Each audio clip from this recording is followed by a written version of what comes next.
My wife texted, "Stuck at work, happy 36th." I sat alone at the restaurant for hours, but when the waiter handed me the bill, she whispered, "Your wife is in private dining room number 5 with her boyfriend." I slowly walked in. I was absolutely shocked when I realized who that man was. The reservation was for 7:30. I'd made it 3 months ago, back when I still believed in anniversaries and birthdays, in the small rituals that hold a marriage together like invisible thread. Marcello's was the kind of restaurant that required planning, the kind of place where the host remembers your name and the sommelier knows which Barolo you prefer before you've even sat down, the kind of place where men take their wives on their 36th birthday because they still remember what romance looks like, even if it's been performing CPR on itself for the past 2 years. I arrived at 7:15, early, because I'm always early, because my father taught me that punctuality is respect made visible, and because some part of me, the part that still believed we could fix this, us, the slow-motion car crash our marriage had become, wanted everything to be perfect. The host smiled when I gave my name. "Mr. Harrison, right this way." The table was perfect. Corner position, low lighting, a single candle that cast shadows that looked like dancing instead of darkness. I ordered a bottle of the Sassicaia we'd shared on our honeymoon in Tuscany, back when Claire still looked at me like I was someone worth looking at. The waiter poured a taste. I nodded. He filled one glass, left the other empty, a crystal monument to optimism. 7:30 came and went like a ghost. I checked my phone. Nothing. I texted, "I'm here. Can't wait to see you." The 3 dots appeared, danced, disappeared. Appeared again. My heart did something stupid and hopeful in my chest. Then, "Stuck at work. Big client presentation ran late. So sorry, baby. Happy 36th. Don't wait up." I read it 3 times. 4. The words didn't change. The waiter approached with menus, saw my face, retreated. I sat there, 36 years old, successful enough to afford a restaurant where the napkins cost more than most people's dinner, and felt something inside me that had been bending for years finally start to crack. If you've ever sat alone in a crowded restaurant while couples lean toward each other like plants toward light, you know the specific flavor of humiliation I'm describing. It tastes like good wine turning to vinegar in your mouth. It sounds like the gentle murmur of other people's happiness while you text your wife again, pathetic and hoping, "It's okay. I understand. Maybe just stop by for dessert." The dots danced. Stopped. No response. I ordered dinner anyway. What else was I supposed to do? The Chilean sea bass was excellent. I'm sure it was. I couldn't taste a single bite. I chewed and swallowed and smiled at the waiter when he asked if everything was satisfactory, and inside my head I cataloged all the times over the past 2 years that Claire had been stuck at work. Tuesday nights when she'd come home at 11 smelling like wine and making excuses. Weekend team-building retreats that seemed to happen every other month. The phone calls she'd take in the bathroom. The laptop she'd snap shut when I walked into the room. All the small deaths a marriage dies before anyone bothers to check for a pulse. I told myself I was paranoid, that her job at the tech consultancy was demanding, that I was being insecure, controlling, one of those husbands who couldn't handle his wife's success. I'd swallowed my suspicions like poison and called it trust. The waiter returned. "Can I interest you in our dessert menu, sir?" "No," I said, "just the check, please." He hesitated, and something in his expression shifted. Pity, maybe, or recognition. "Actually, sir, your server for this evening is someone else. I'll send her right over." I didn't think anything of it. I was too busy doing the mental math on how many times I'd sat home alone while Claire built her career, how many client dinners I'd attended solo, how many of my achievements she'd been too busy to celebrate. The architecture award last year, I'd accepted it alone. My father's funeral, she'd left early to take a conference call. My 35th birthday, she'd forgotten entirely. Scars like receipts, I thought. Evidence of all the times you pay for love with pieces of yourself and get nothing back but the silence. The new server appeared. She was maybe 25, dark hair pulled back, the kind of severe elegance that comes from working in places where the wealthy come to be served. She set the leather folio containing the bill on the table, but she didn't leave. "Mr. Harrison," she said quietly. I looked up. She glanced around the dining room, then leaned in slightly, her voice barely above a whisper. "I'm not supposed to do this. I could lose my job, but I've been watching you sit here alone for 2 hours, and She stopped, started again. "Your wife is in private dining room number 5 with her boyfriend." The world didn't stop. That's what they say in movies, that time freezes, that everything goes silent. But it didn't. The restaurant kept humming with conversation and clinking silverware. The couple at the next table laughed. Someone's phone buzzed. Life continued, indifferent to the fact that mine was ending. "I'm sorry," I heard myself say. "What?" "Private dining room 5, she repeated, and now I could see she was shaking slightly. She made the reservation under a different name, but I recognized her from the photo on your phone screen when you were texting. I thought you should know. I'm sorry. I'm so sorry." She straightened up, professional mask sliding back into place, and walked away before I could respond, before I could ask her if she was sure, before I could tell her she must be mistaken, before I could do anything except sit there with my half-empty wine glass and feel the crack inside me split wide open. Private dining room 5. The restaurant had 8 of them, tucked away from the main floor, designed for business dinners that required discretion or romantic occasions that required privacy. I'd almost booked one myself months ago when I made the reservation, but I'd decided against it. I wanted to be in the main room, surrounded by life and light and the gentle noise of other people's joy. I wanted our dinner to feel like a celebration, not a secret. I stood up. I didn't decide to. My body just moved, autonomous and strange, like I was watching myself from somewhere outside. I walked past tables of strangers eating food I couldn't smell through the main dining room toward the hallway, where the private rooms lined up like confessionals. 1, 2, 3, 4, 5. The door was heavy wood, soundproofed, with a small rectangular window at eye level. The kind of window that's supposed to allow servers to see inside without interrupting. I stood in front of it and felt my heart beating in my throat, my fingertips, the hollow space behind my eyes. You wanted proof, I thought. Here it is, the moment you've been dreading and denying for 2 years. Open the door or look through the glass or walk away. But choose now. Choose fast, because there's no going back from this. I looked through the window, and there she was, my wife, Claire. Her honey blonde hair catching the candlelight, her laugh the one she used to give me, her hand reaching across the table to touch someone's fingers in that intimate way that means I know your body, I know your secrets, I know you.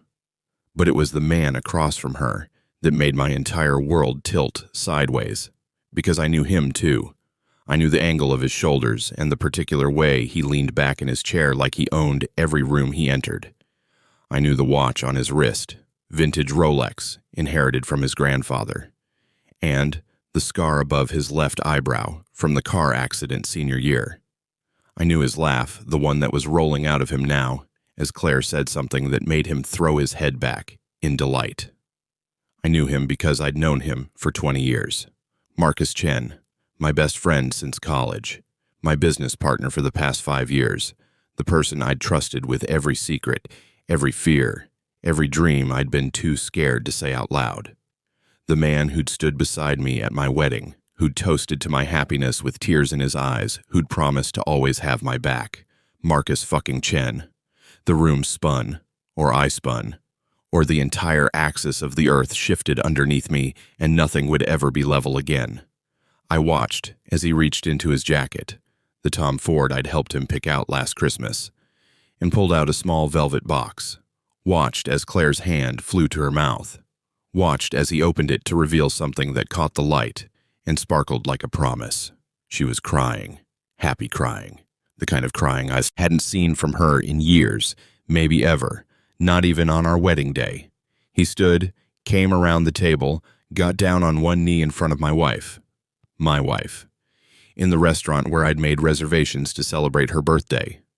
On my birthday, because we shared a birthday. September 14th, one of those cosmic coincidences we'd thought was fate when we met 8 years ago at a mutual friend's wedding. We'd spent every birthday since together, or at least we had until the past 2 years when she'd started being too busy, too tired, too wrapped up in work to celebrate properly. Except she wasn't too busy. She was celebrating, just not with me. I don't know how long I stood there. Time had gone elastic and strange, stretching and contracting like a dying heartbeat. Long enough to watch her say yes. I saw her lips form the word even through the soundproof glass. Long enough to watch Marcus slide a ring onto her finger, a ring that looked suspiciously like the grandmother's emerald he'd told me last month he was having reset. Long enough to watch them kiss like people who'd been doing it for a while, comfortable and hungry and completely unaware that someone was watching. Long enough to understand that I'd been a fool, a mark, an obstacle to be managed while they built a life in the shadows of mine. The server who'd told me materialized at my elbow. "Sir," she whispered, "you should probably—" But I was already moving, not away from the door, toward it. Some part of me, the part that had been dying slow and quiet for 2 years, understood that opening that door would detonate everything. My marriage, my business, my friendship, every assumption I'd made about who I was and who loved me and what my life meant. Everything would burn. I put my hand on the handle. The server grabbed my arm. "Sir, please, think about this." I looked at her, really looked at her. She had kind eyes, the eyes of someone who'd seen this before, who understood that private dining rooms kept secrets for a reason, and opening doors destroyed them. "What's your name?" I asked. "Elena," she said. "Elena," I repeated. "Thank you for telling me, but I need to do this." She let go of my arm and stepped back, and I saw her mouth form words I didn't hear. "I'm sorry." I turned the handle. I opened the door. I stepped inside. And the look on their faces, shock melting into horror, melting into something worse. Something like relief that they didn't have to hide anymore. That look is burned into my brain like a brand. I'll see it when I close my eyes for the rest of my life. "Daniel," Claire breathed. Marcus stood up, the ring box still open in his hand like evidence, like a confession. "Dan, I can explain," but I held up my hand, and something in my expression must have been terrifying because they both went silent, absolutely silent, the kind of silence that feels like suffocation. I looked at my wife, at the ring on her finger that wasn't from me, at her mascara starting to run, black tears on guilty cheeks. I looked at my best friend, at his expensive suit and his grandfather's watch and his face that I trusted like a mirror. And I said, very quietly, very calmly, the only thing that mattered. "Happy birthday, Claire." Then I walked out. I didn't run. I didn't shout. I didn't flip the table or throw punches or do any of the dramatic things that seemed to be screaming inside my chest. I just walked out of that private dining room, through the restaurant where other people were still eating their perfect dinners, past Elena, who pressed something into my hand as I passed.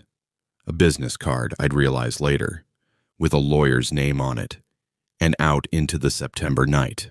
The air was cool. Rain was starting to fall, light and clean, washing the city like absolution. I stood on the sidewalk and tilted my face up to the sky and felt the first drops hit my skin, and I thought, this is what breaking feels like. Not sudden, not dramatic, just the quiet recognition that everything you thought was solid has been sand all along, and the tide's been coming in for years, and you were too stupid or too hopeful or too scared to notice until there was nothing left to stand on. My phone buzzed. A text from Marcus. Dan, please let me explain. Another from Claire. I'm so sorry. I never wanted you to find out like this. I turned my phone off. I started walking, and as the rain fell harder and the city lights blurred into watercolor streaks, I made myself a promise. They wanted me broken. They'd get me rebuilt, stronger, smarter, unshakable. They wanted their happiness built on the ashes of mine. I'd make sure they choked on the smoke, but quietly, elegantly, with the kind of precision that comes from pain transformed into purpose. Revenge isn't about destruction, I realized. It's about truth, and I had 2 years' worth of truth to uncover. The rain kept falling. I kept walking, and somewhere behind me, in a private dining room where secrets went to hide, my old life was ending. Which meant somewhere ahead of me, in the darkness and the rain, my new one was about to begin. I walked for 3 hours in the rain, not aimlessly. I'm not the aimless type. I walked with the kind of purpose that comes from needing to move or scream, and moving seemed like the option that wouldn't get me arrested. Past the park where Claire and I used to run on Sunday mornings, back when we did things together. Past the coffee shop where Marcus and I had sketched out our business plan on napkins, drunk on ambition and the belief that friendship and profit could coexist. Past all the landmarks of a life that, I now understood, had been a performance I was giving for an audience that had stopped watching years ago. My phone stayed off. I couldn't bear to see the messages I knew would be accumulating like evidence. Apologies that weren't apologies. Explanations that would explain nothing. The desperate scrambling of people who'd been caught and wanted to control the narrative before I could. Too late for that. By the time I reached my office building, it was past 11 and the rain had soaked through my jacket, my shirt, my skin. I probably looked like a man who'd drowned and forgotten to stay down. The night security guard, Martin, took one look at me and buzzed me in without a word. He'd worked this building for 15 years. He'd seen everything. A soaking wet executive stumbling in after midnight, barely registered. Rough night, Mr. Harrison? He asked as I signed in. The roughest, I said, and it came out like a laugh. Dark, brittle, the kind of sound breaking glass makes. The elevator was a mirror. I avoided looking at myself. I wasn't ready to see what betrayal looked like on my face, whether it was written there for everyone to read, or if I still looked like Daniel Harrison, successful architect, happily married, best friends with his business partner. I wondered if that man had ever really existed, or if he'd been a fiction all along. Harrison and Chen Architecture, 12th floor. The name on the wall mocked me as I stepped out into the darkened reception area. Our names, side by side, equal partners in building other people's dreams, while mine, collapsed like a structure with rotten foundations. I unlocked my office and stood in the doorway for a long moment, taking inventory. This was my territory, my sanctuary. Floor-to-ceiling windows overlooking the city, bookshelves lined with architecture books and scale models of projects we'd completed. The Hendricks Museum, the Riverside Cultural Center, the Morrison Tower that had won us the award Claire had been too busy to see me accept. Had she been with Marcus that night? While I stood on stage thanking my wife for her support, had she been in his bed or his apartment, or some hotel room where they could pretend I didn't exist? The thought should have hurt more than it did. Instead, I felt something colder, clearer, the emotional equivalent of ice forming over deep water, still moving underneath, but protected now, hardened. I sat down at my desk and turned on my computer. Then, methodically, I turned my phone back on. 47 messages, 15 from Claire, 10 from Marcus, the rest from unknown numbers, probably mutual friends who'd already heard, because secrets in our social circle spread like fire in dry grass. I didn't read any of them, not yet. First, I needed to understand the architecture of this betrayal, the structure of it, when it started, how long it had been going on, how deep the damage went. I opened my laptop and started digging. If you've ever had to investigate your own life like a crime scene, you know how surreal it feels. Every email, every calendar entry, every shared photo becomes evidence. You start to see patterns you missed the first time, connections that seemed innocent but now glow with significance like tracers in the dark. I started with the calendar Claire and I shared, the one we used to coordinate our lives, or pretended to. I went back 2 years, the point where things had started to shift, where she'd started being too busy, and I'd started feeling like an obligation instead of a partner. March, 2 years ago, a weekend team retreat in Napa. I remembered this. She'd come back relaxed, happy, with a case of wine and stories about trust falls and group dinners. I pulled up her credit card statements from that weekend. We had joint accounts, shared everything because we were married, and that's what married people did. No charges in Napa. But there were charges in Carmel, Hotel Lucia, 3 nights, and a charge at Casanova, the romantic restaurant where I'd proposed to her 6 years ago. My hands went still on the keyboard. I pulled up Marcus's calendar from our shared business system. That same weekend in March, 2 years ago, he'd blocked off time for a client development trip.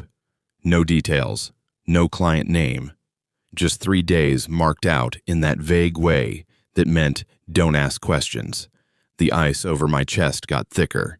I kept digging. May, 2 years ago, Claire's conference in Seattle. Marcus's calendar, blocked for personal days. Her credit card, charges in Portland.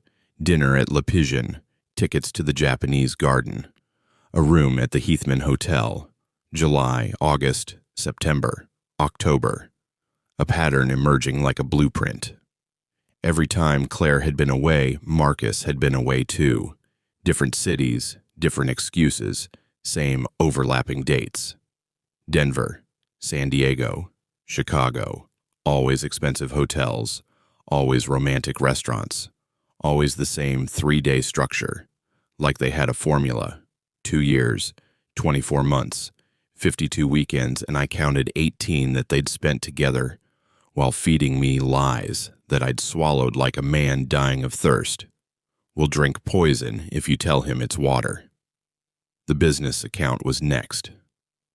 We'd set it up 6 years ago when we started the firm, equal partners with equal access.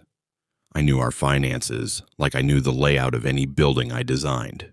Revenue streams, operating costs, payroll, client billings. Everything balanced, everything clean, except there was a consulting fee, paid monthly to something called Meridian Solutions, LLC. $5,000 a month for the past 18 months, $90,000 total. I'd never questioned it because Marcus handled most of our vendor relationships, and $5,000 a month was normal for the kind of specialized consultants we sometimes needed. Structural engineers, environmental specialists, lighting designers. I looked up Meridian Solutions, LLC. It took me 20 minutes to find the corporate filing. Delaware LLC, which meant privacy, which meant someone didn't want to be found easily. But Delaware requires a registered agent, and the registered agent led me to a law firm, and the law firm's website had a client portal that I absolutely should not have been able to access, except I knew Marcus's passwords because we used to be friends. We used to trust each other. We used to be the kind of close where you tell each other everything. His password was still the same, Chen 2019, the year we'd opened the firm. I logged in, found the Meridian Solutions file, opened it, and there it was, laid out like a schematic. Meridian Solutions LLC was a shell company, owned by Marcus Chen and Claire Harrison, established 18 months ago. Purpose: consulting services related to property management and real estate investment. $90,000. Our money, the firm's money, my money, siphoned off every month into an account they controlled together.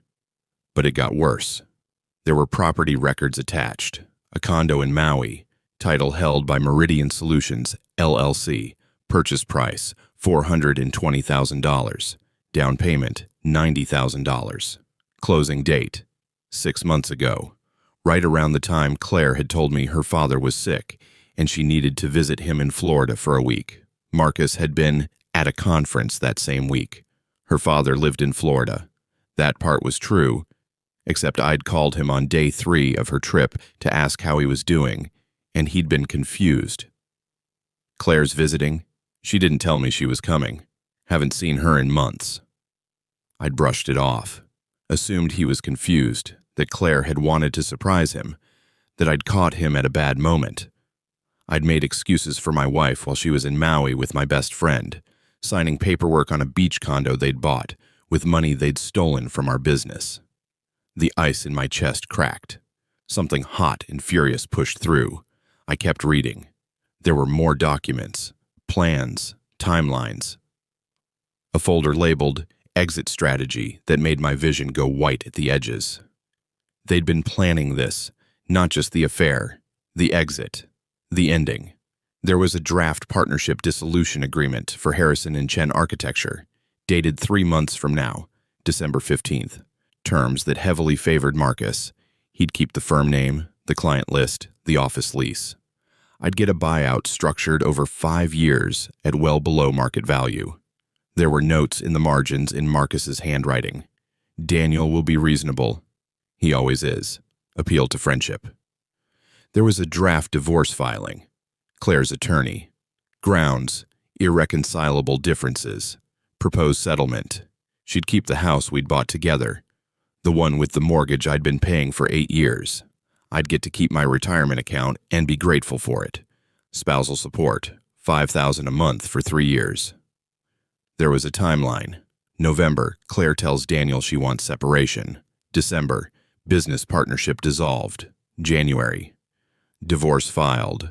February, Marcus and Claire start dating publicly. August, marriage in Maui, at the condo they already owned. They had it all planned out, every step choreographed, every conversation anticipated, every piece of my life divided up between them like I was already gone, already irrelevant, already too reasonable and too trusting to fight back. Daniel will be reasonable, he always is. I read that line 5 times, 10 times. Let it burn itself into my brain like a brand. Reasonable. That's what I'd been. Reasonable when Claire needed space. Reasonable when Marcus needed to take on bigger projects alone because I was stretched too thin. Reasonable when date nights got canceled and business trips got extended and my wife started smiling at her phone instead of at me. Reasonable, like it was a virtue instead of a weakness they'd exploited. I looked at the clock, 2 in the morning. In 7 hours, Marcus would arrive at the office like nothing had happened. He'd make coffee the way he always did, strong and black. He'd ask about my birthday dinner. He'd lie with the same face he'd been using to tell me he cared about me for 20 years. And Claire would be at home in our bed, or maybe she'd already left, gone to Marcus's place to strategize about damage control, planning what to say, how to spin it, how to manage me. Except they didn't know what I knew. They thought I'd walked in, seen them together, and left in shock. They thought I was hurt, broken, reasonable. They had no idea I'd spent 3 hours in the rain getting cold enough to think clearly. They had no idea I was sitting in my office, in the dark with their entire exit strategy downloaded onto my laptop.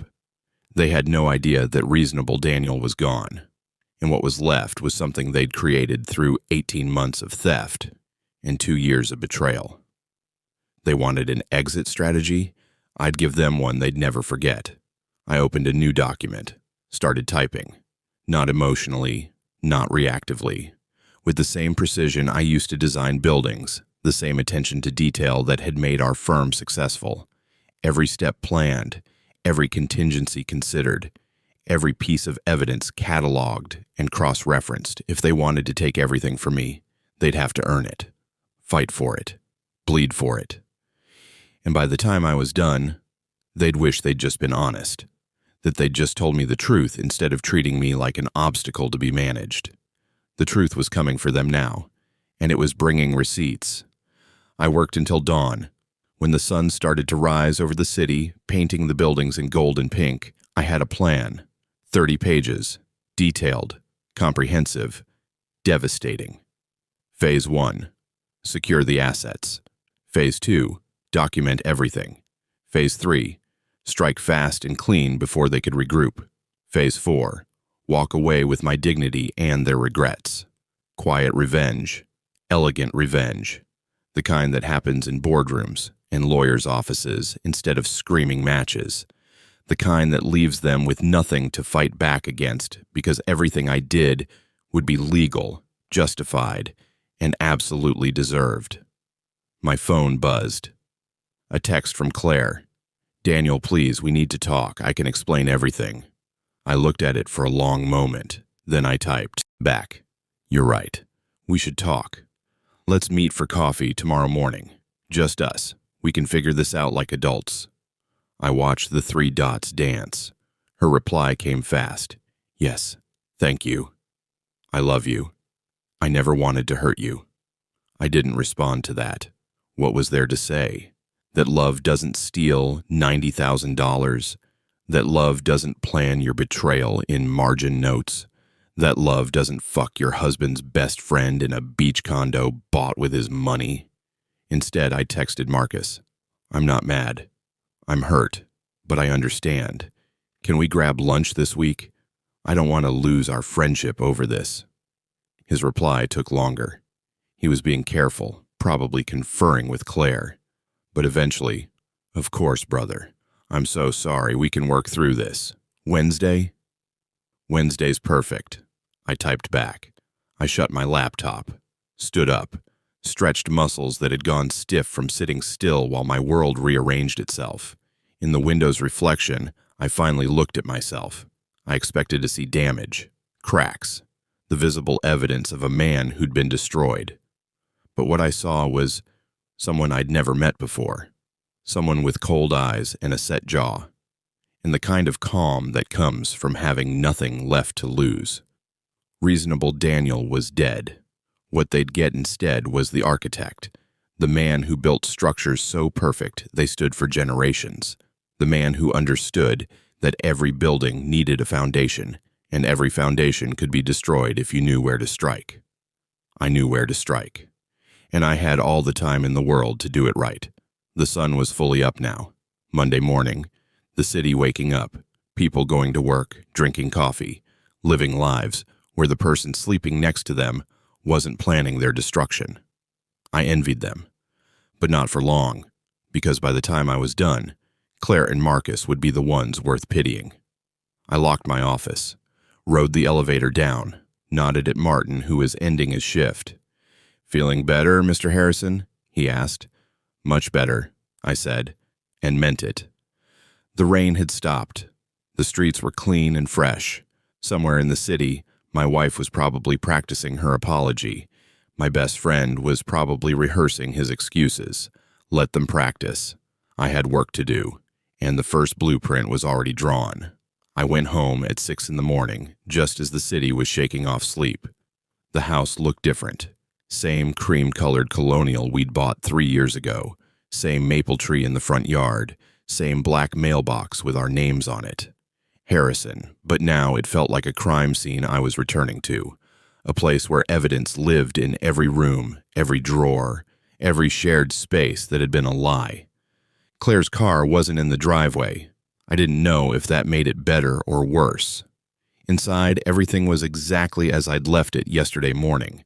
Coffee mug in the sink, book face down on the couch, the birthday card I'd bought for Claire sitting on the kitchen counter still sealed in its envelope because I'd planned to give it to her at dinner.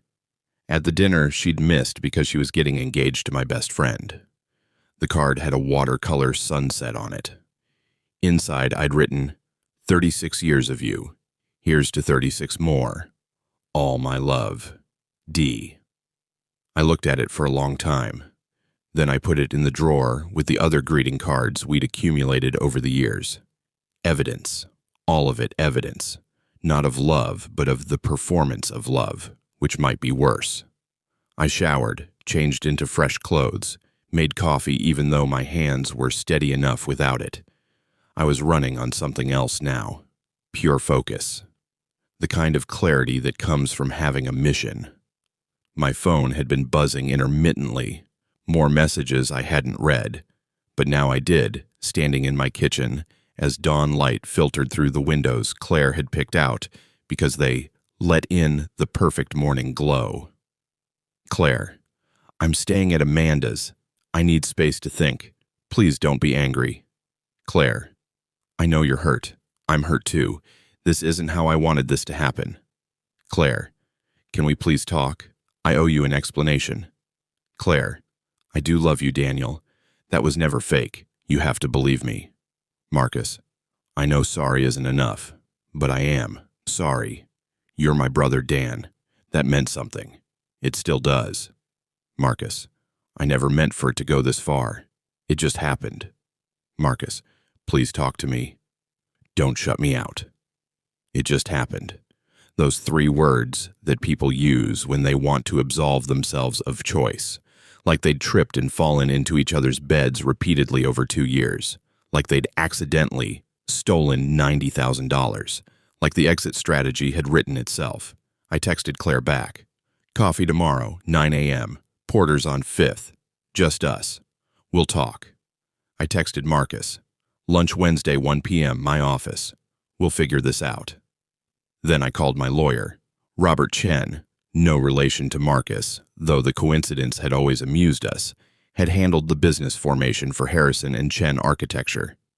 He was meticulous, expensive, and utterly without sentiment, which was exactly what I needed. He answered on the second ring despite the early hour.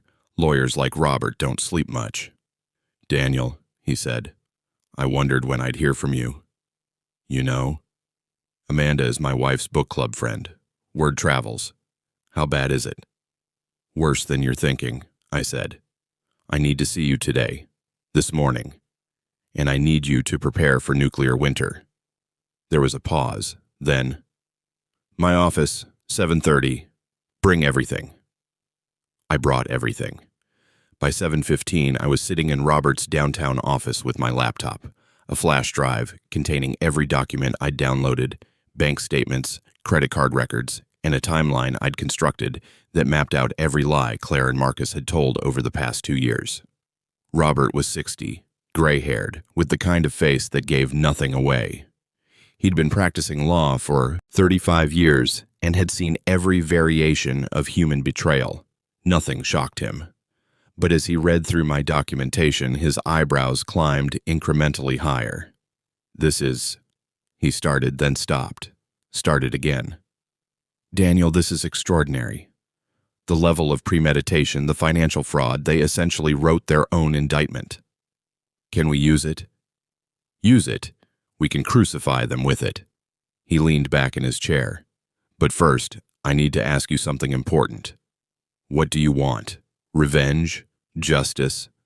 Your money back? Because those are 3 different strategies, and I need to know which war we're fighting. I'd thought about this in the shower, in the car, in every quiet moment since I discovered the truth. What did I want? I wanted them to hurt the way I was hurting. I wanted them to lose sleep and question every choice and feel the ground disappear beneath them. I wanted them to understand that actions have consequences and betrayal has a price. But more than that, I wanted my life back. Not the life I'd had, that was gone, revealed as fiction. I wanted the life I deserved, clean, honest, free. I want them to know they lost, I said finally, not just legally. I want them to understand that they gambled everything on me being reasonable, and they were wrong. I want them to regret not just getting caught, but thinking I was someone they could play. Robert nodded slowly. Then here's what we do. He laid it out like a battle plan. First, we'd secure the business assets. As equal partners, Marcus and I each owned 50% of Harrison and Chen Architecture.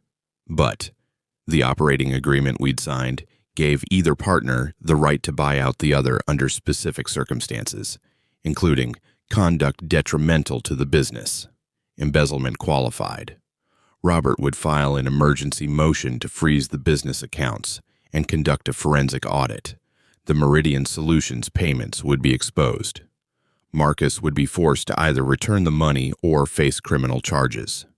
Either way, he'd lose his leverage. Second, the divorce. No fault might be easier, but fault-based would be more satisfying. Robert would file on grounds of adultery, with evidence so comprehensive that Claire's lawyer would advise her to settle rather than go to trial. The house, the retirement accounts, everything we'd built. I'd keep it, and she'd leave with exactly what she'd earned. Nothing. Third, and this was Robert's favorite part, we'd use their own exit strategy against them. The timeline they'd created, the partnership dissolution agreement, the divorce filing, all of it showed premeditation. It proved this wasn't a moment of weakness, but a calculated scheme. That would matter in court. It would matter to clients. It would matter to everyone who'd trusted them. "What about the Maui condo?" I asked. Robert smiled. It wasn't a pleasant smile. Community property purchased with embezzled funds during your marriage. You're entitled to half its value at minimum, but given the circumstances, we'll argue for the whole thing. They'll have to sell it or buy you out at current market value. Either way, their little love nest becomes a very expensive mistake. How long will this take? If they fight, a year, maybe more. If they're smart and settle.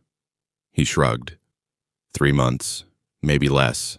Depends how badly they want to avoid public humiliation. Public humiliation. The words hung in the air like a promise. Our social circle was small, incestuous, built on professional relationships and college friendships, and the kind of connections that made cities like ours feel like small towns. Everyone knew everyone. One scandal could ripple for years.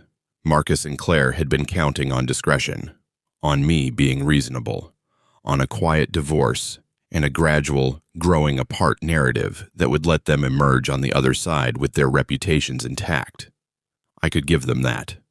Or I could give them the truth. "File everything," I said. "Today." Robert nodded. "You're sure? Once we do this, there's no going back. It's going to get ugly." "It's already ugly," I said. "I'm just making sure everyone can see it."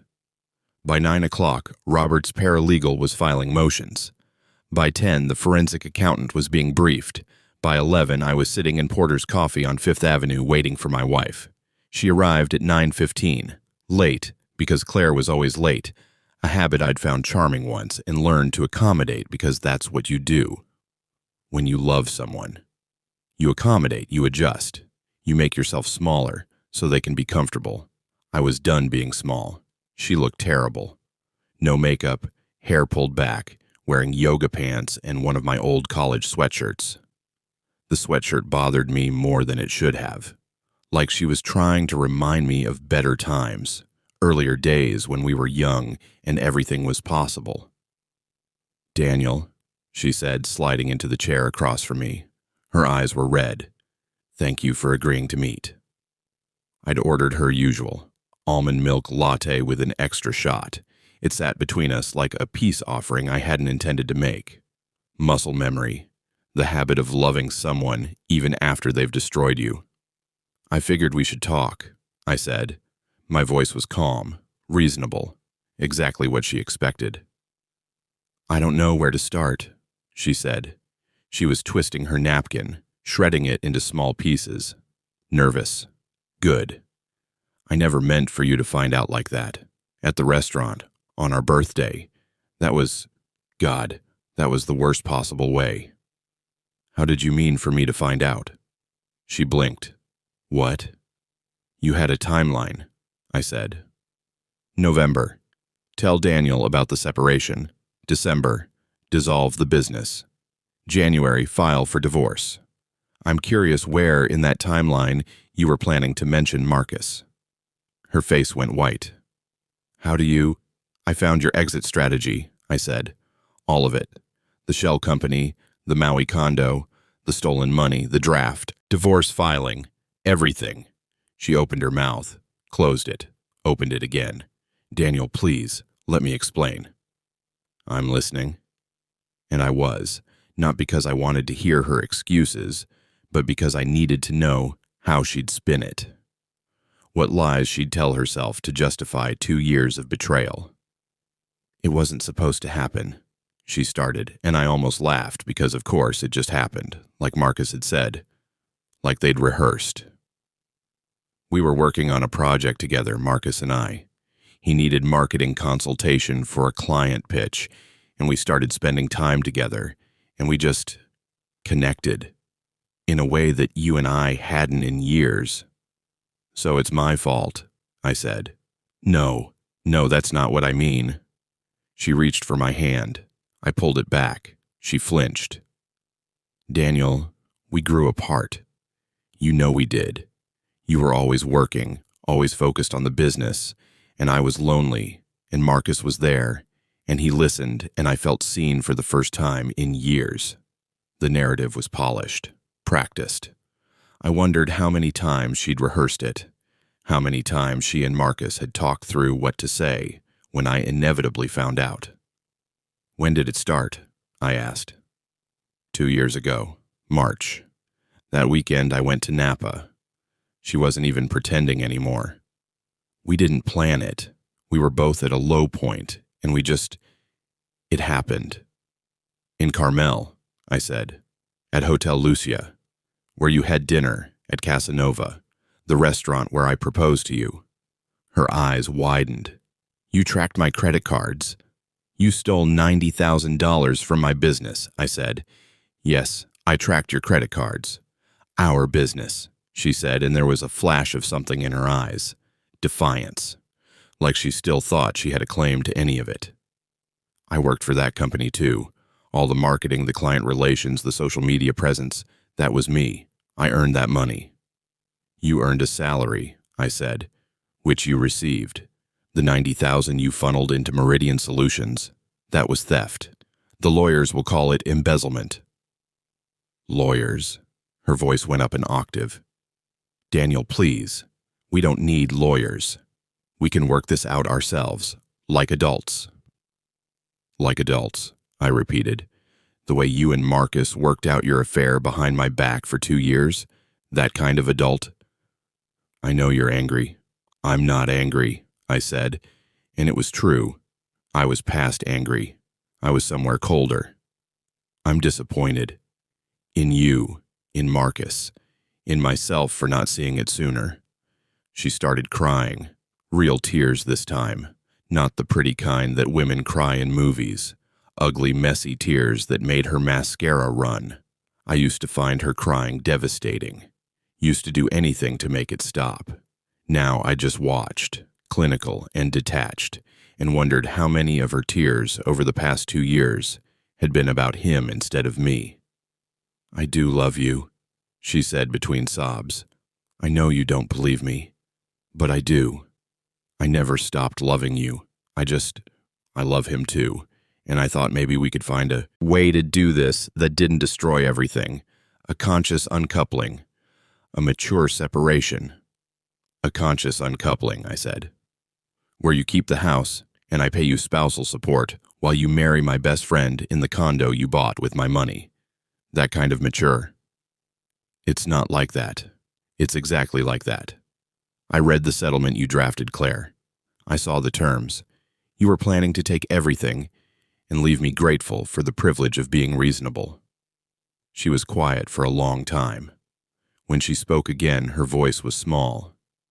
What are you going to do? I filed for divorce this morning, I said, on grounds of adultery.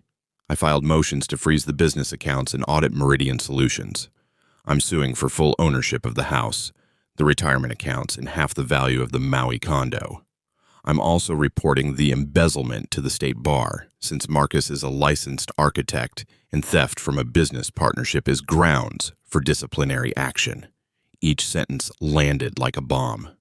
I watched her face cycle through disbelief, horror, anger, and finally fear. You can't do this, she whispered.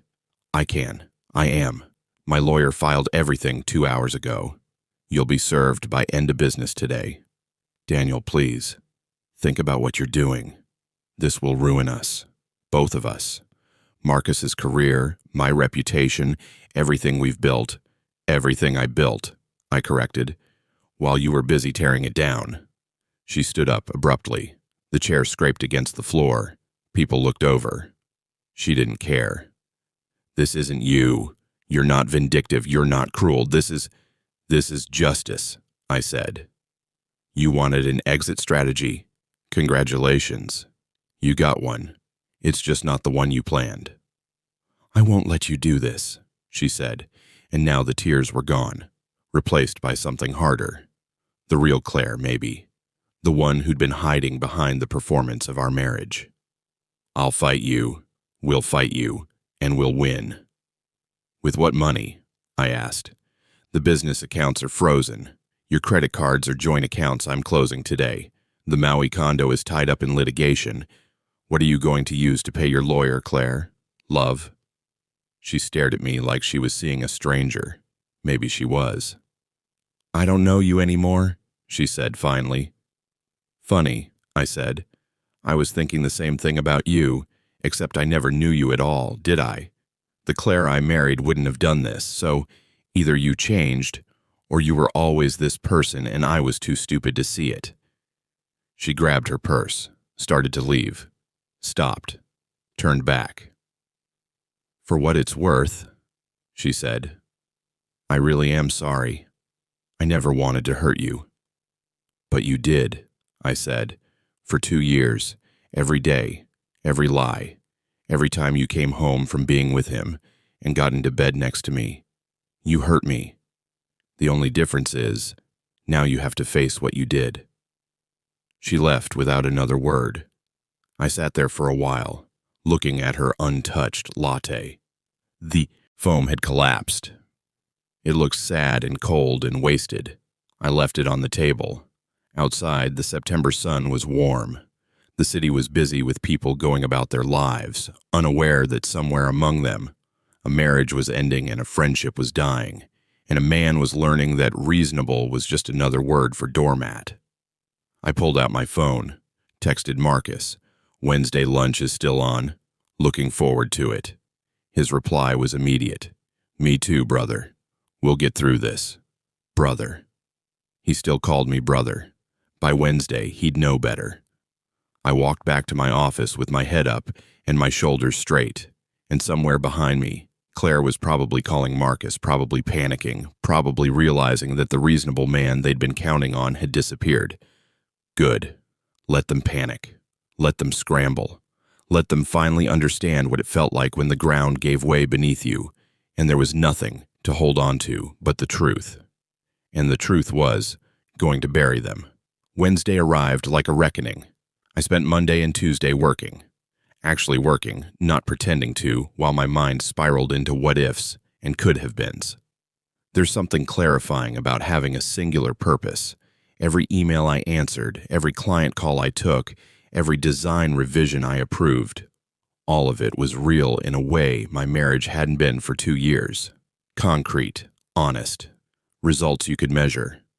The office felt different without Marcus there. He'd called in sick Monday, which was code for hiding.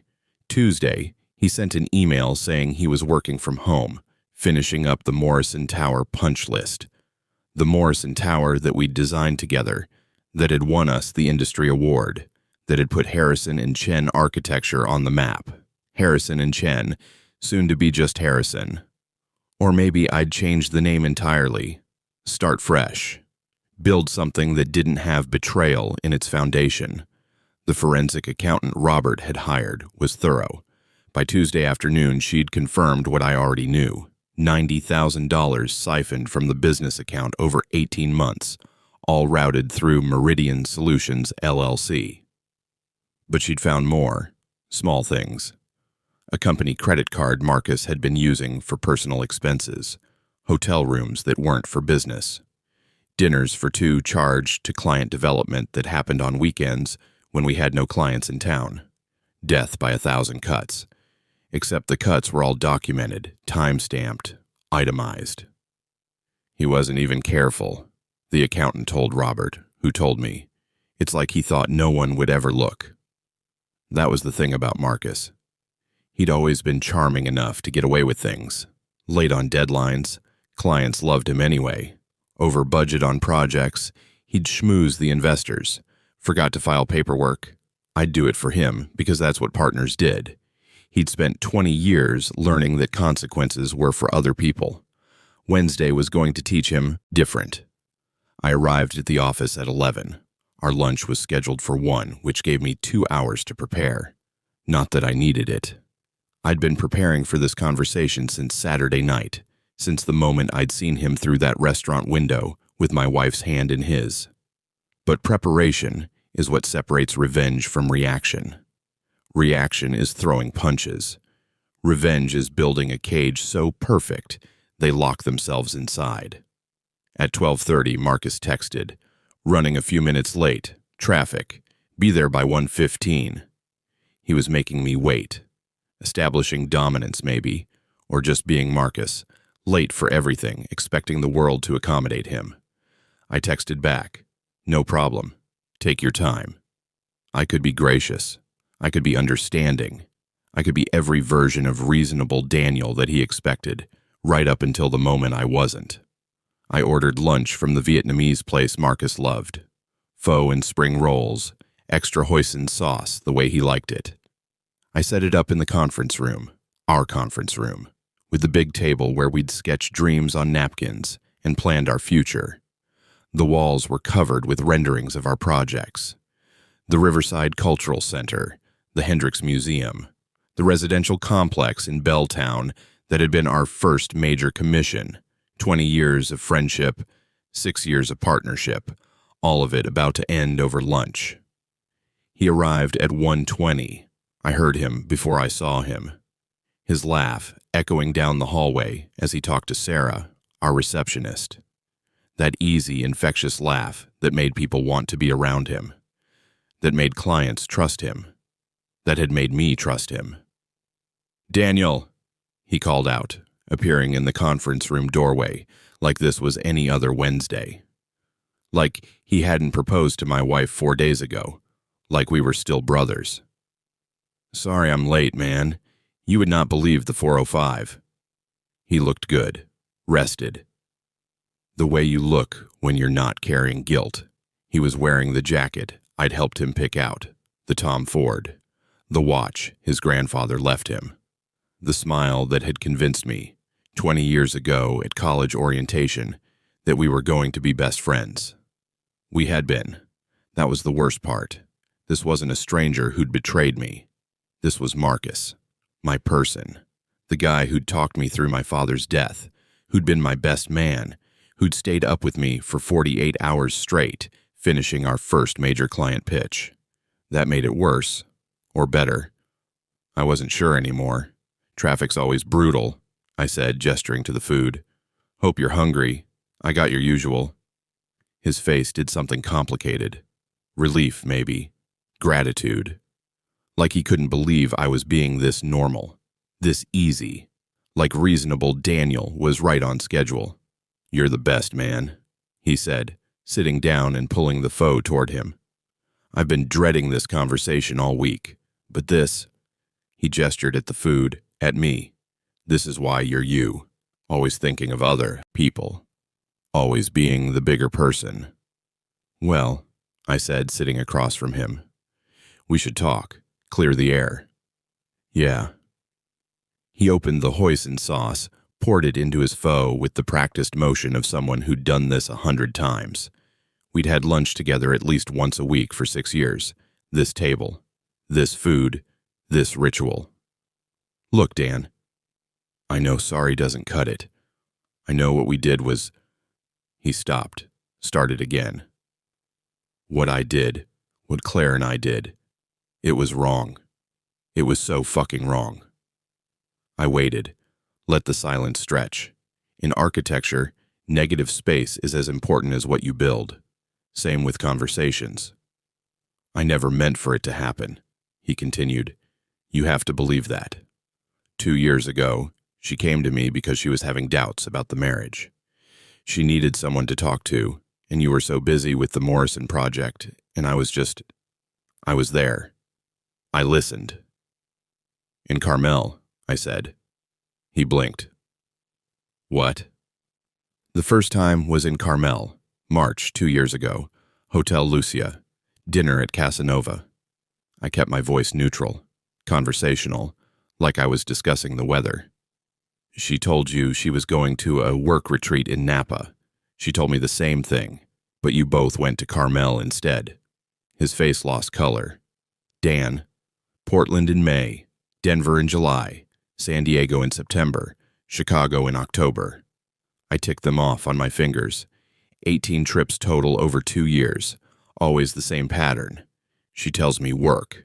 You block your calendar for personal time or client development. You both disappear for 3 days. You've been tracking us. His voice was quiet. I've been paying attention, I corrected. There's a difference. Tracking implies I suspected, but I didn't. Not really. I made excuses. I told myself I was being paranoid. I trusted you, both of you. I paused. That was my mistake. He set down his chopsticks, hadn't touched his food. This isn't how I wanted this conversation to go. How did you want it to go? I thought. He ran his hand through his hair, a gesture I'd seen 1,000 times when he was stressed. I thought you'd yell, maybe hit me.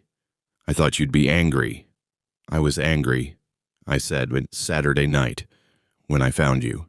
Sunday, when I was walking in the rain. Monday morning, around 3 a.m., when I found your exit strategy folder. I watched his face. I'm past angry now. Exit strategy? He said it like he didn't know what I meant. He was a good liar. 20 years of practice. The partnership dissolution agreement you drafted, the one where I get bought out over 5 years at below market value while you keep the firm name, the client list, everything we built, the one with your notes in the margin. I quoted from memory, Daniel will be reasonable, he always is, appeal to friendship. Marcus went very still. You broke into my files. They were stored on our shared business server, I said. Nothing to break into, you just never thought I'd look. For a long moment, neither of us spoke. Outside the conference room, the office hummed with normal activity. Phones ringing, Sarah laughing at something, the coffee maker gurgling, life continuing, oblivious to the fact that in this room, 20 years of friendship was bleeding out on the table. I can explain, Marcus said finally. Please do. He took a breath. Claire and I, we're in love, Dan. Real love. The kind that changes everything. And we wanted to do this right. We didn't want to hurt you more than necessary. The exit strategy, the timeline, that was about being organized. About minimizing damage. About managing me, I said. About protecting you. His voice rose. You think I wanted to destroy our friendship? Our business? Everything we've built? I was trying to find a way where everyone could move forward. Where you'd be okay. With $90,000 stolen from our company. His jaw tightened. That wasn't stolen. That was, Claire and I needed to build something of our own. A foundation. The condo in Maui was an investment in our future. With my money. With company money that I helped earn, that you embezzled, I said. That's the legal term, embezzlement. The forensic accountant finished her audit yesterday. Want to know what else she found? I slid a folder across the table. Marcus opened it. Inside were printouts. Every personal charge on the company credit card. Every fake client dinner. Every hotel room. All highlighted, annotated, cross-referenced. $240,000, I said. That's the total. The 90 for Meridian Solutions, plus another $150 in personal expenses charged to the business over the past 3 years. Trips with Claire. Gifts. That watch you're wearing? Company card. The engagement ring you gave her? Company card. You've been stealing from our partnership since before you started sleeping with my wife. I was going to pay it back. When? After you bought me out at 30 cents on the dollar? After you took the firm and the clients and left me with nothing but the privilege of being reasonable? Marcus stood up, started pacing. This is bullshit. You're twisting everything, making it sound worse than it is. I'm making it sound like what it is, I said. Theft, fraud, betrayal. Pick your noun, Marcus. They all fit. He turned on me, and for the first time I saw real anger in his face. Not guilt, not remorse. Anger. You want to know the truth? Fine. The truth is that you've been checked out of this partnership for 2 years. Ever since the Morrison project, you've been coasting, letting me do the client relations, the pitches, the networking. You just sit in your office and draw pretty pictures while I keep this business running. I'm the lead architect. You're half the partnership, he shot back, and you haven't been pulling your weight. So yeah, I used some company money for personal stuff. So what? I earned it. I bring in 70% of our revenue. I keep our clients happy. Built this firm as much as you did. There it was. The real Marcus. The one who'd been hiding behind the friendship. The one who thought his charm and his hustle entitled him to whatever he could take. You're right, I said. He stopped mid-pace. What? You do bring in most of our revenue. You are good with clients. You did help build this firm. I stood up, walked to the window. The city spread out below us, 12 stories of distance between here and the ground. That's why this is going to hurt so much. What are you talking about? I turned to face him. I called every client we have. Every single one. Monday and Tuesday. 43 calls total. You what? I told them about the audit, about the embezzlement, about the fact that Harrison and Chen Architecture was dissolving due to financial impropriety by one of the partners. I didn't name names, didn't have to. Word spreads fast in our industry. Marcus's face went white. You didn't.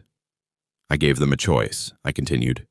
They could move their projects to a new firm I'm establishing, Harrison Architecture, with the same design team, the same quality, the same architect they've been working with, or they could stay with Marcus Chen and take their chances with someone who's under investigation for fraud. That's slander. It's truth. Want to guess how many chose to stay with you? His silence was answer enough. 0, I said. 43 clients, 0 loyalty to you. Turns out charm only gets you so far when there's money on the line. They want the architect, Marcus, the guy who actually designs their buildings. You were just the salesman. He sank back into his chair. You're destroying me. I'm taking what's mine, I corrected. The clients I earned, the reputation I built, the business I started. You destroyed yourself the minute you decided to steal from our partnership and sleep with my wife. We can fix this, he said, and now the anger was gone, replaced by desperation. Dan, please. We've been friends for 20 years. That has to count for something. It did count, I said. It counted for every time I covered for you when you were late. Every time I did your paperwork. Every time I let you take credit for work we did together. It counted for me trusting you with my business and my life and my marriage. And you know what you did with all that trust? I picked up the folder, dropped it in front of him. You bought a condo in Maui.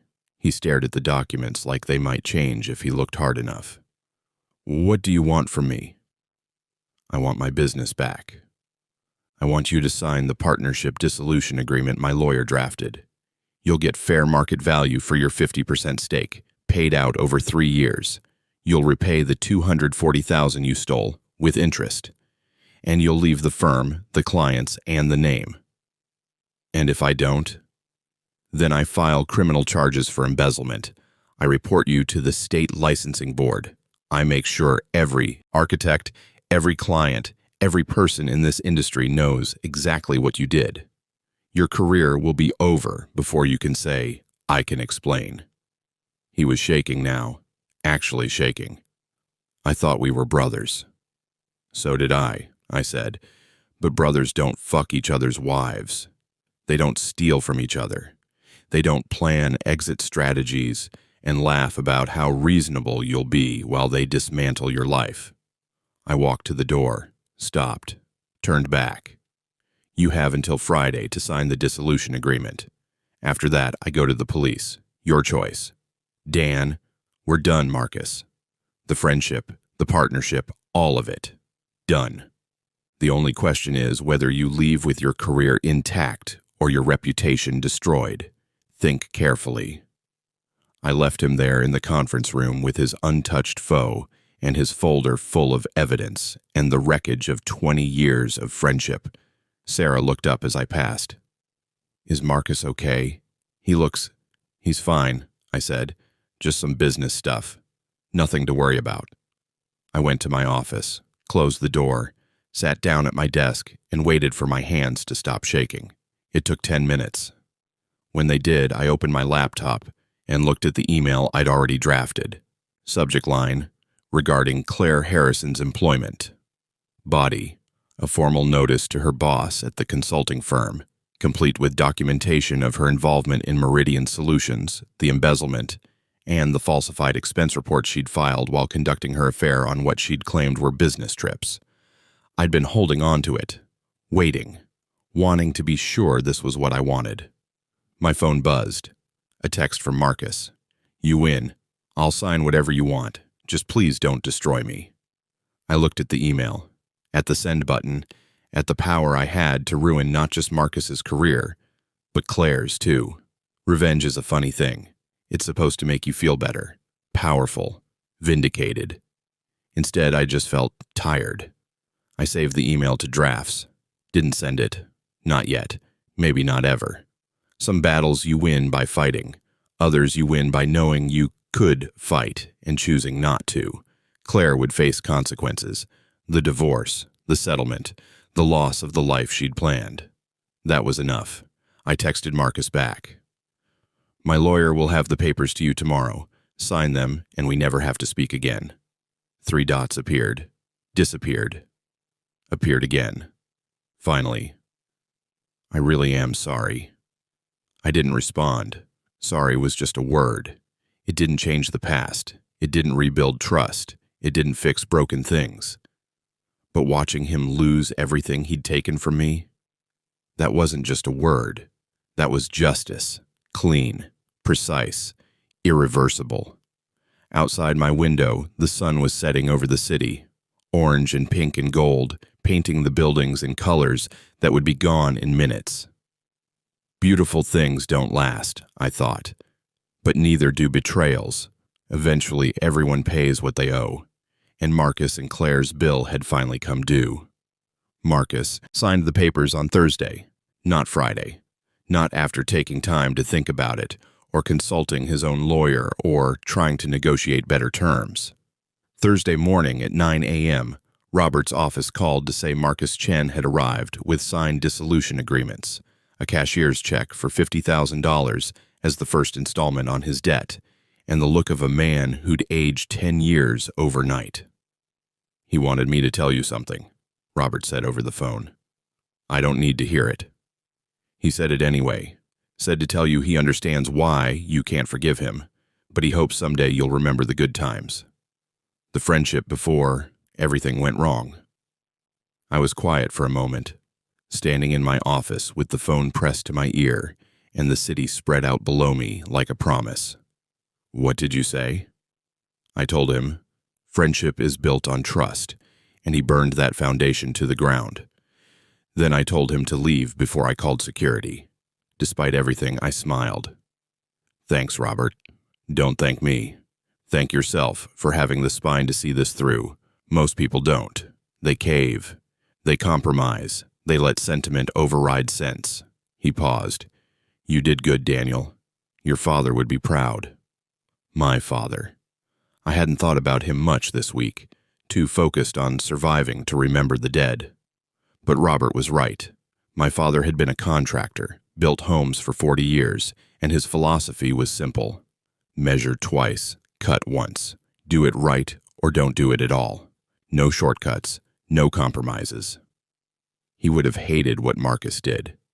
Would have hated the theft and the lies more than the affair. My father believed a man was only as good as his word and his work. Marcus had proven himself worthless on both counts. "Thanks, Robert," I said again. "Send me the final paperwork when it's ready." "Will do. Oh, and Daniel, Claire's lawyer called. Wants to discuss settlement terms. I told her we'd get back to her next week." "What's she offering?" "The house, in exchange for no spousal support and half the Maui condo value.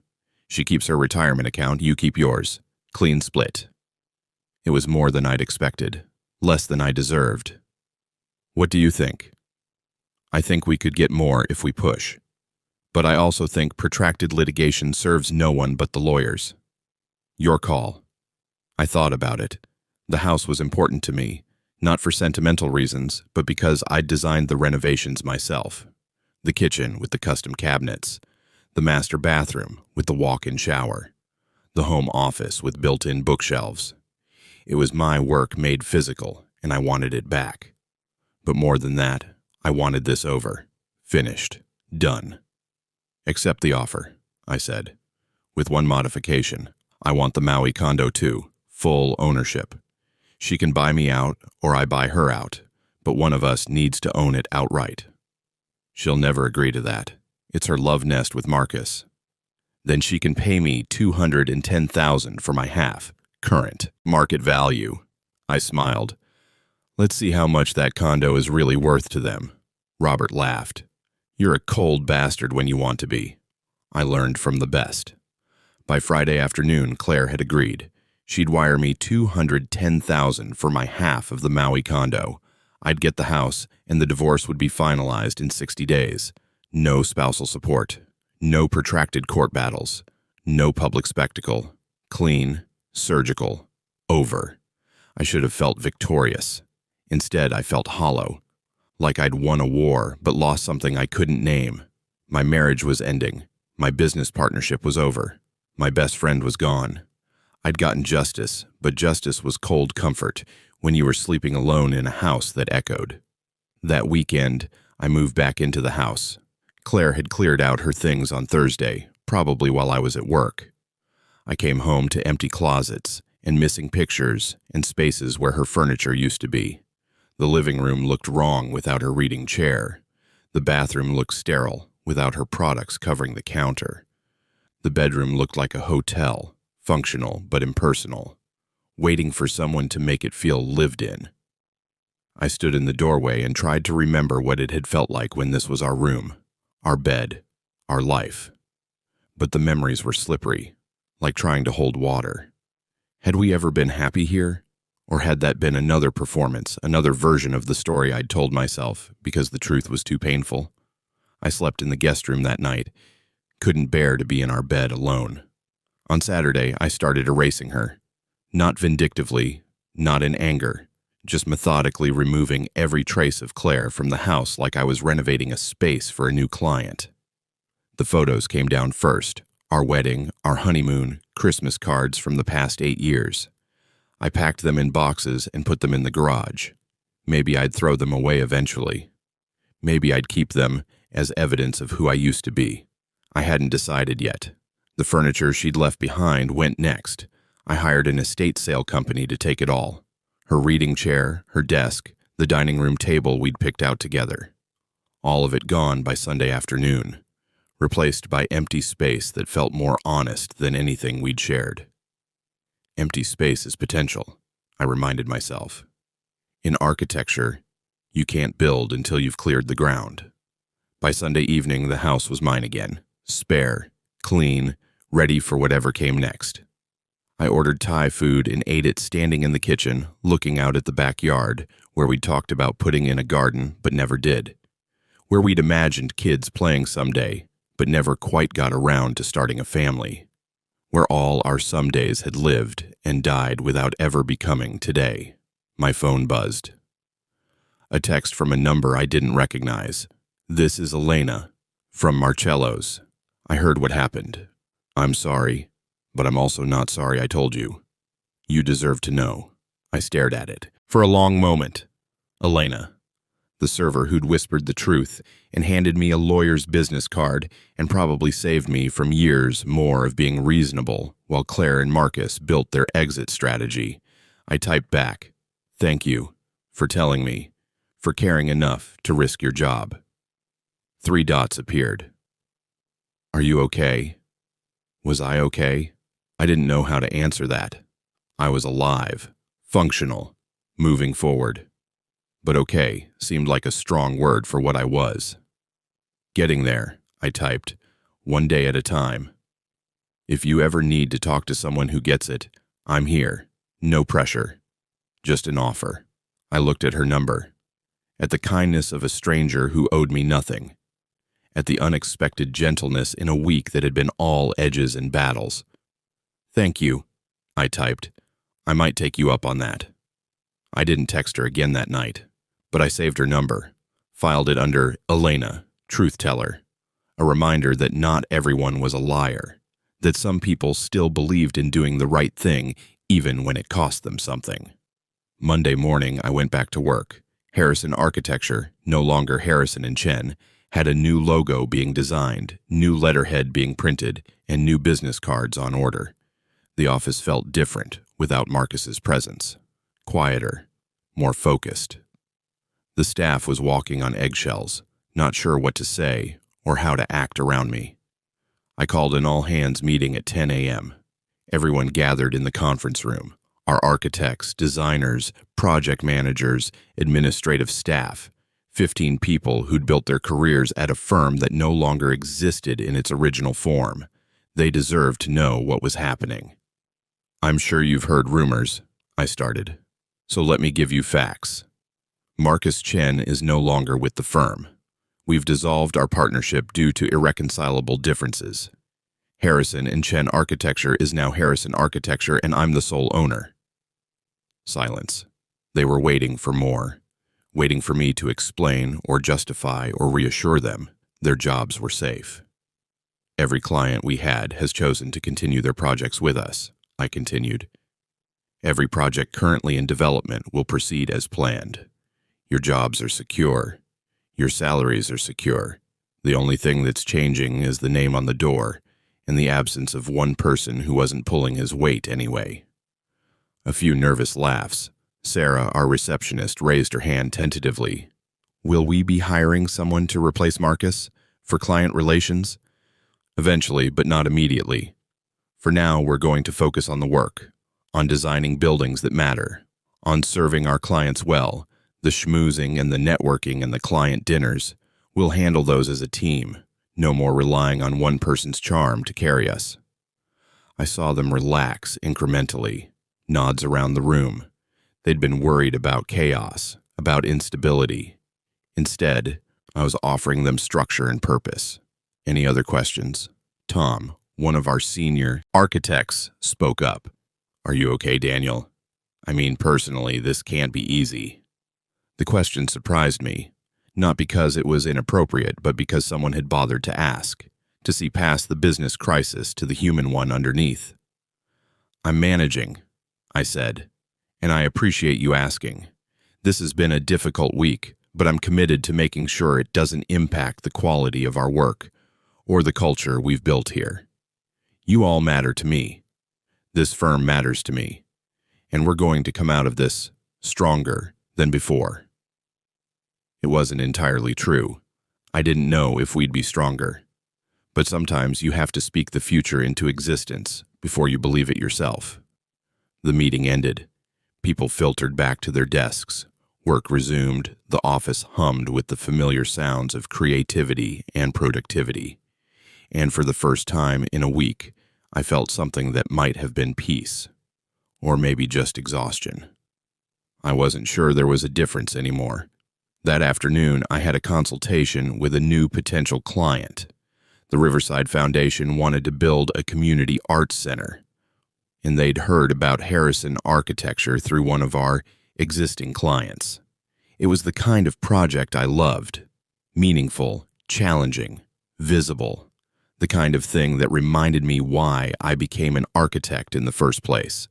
The foundation director was a woman named Margaret Chen, No relation to Marcus, she clarified immediately with a knowing look that suggested she'd heard the gossip.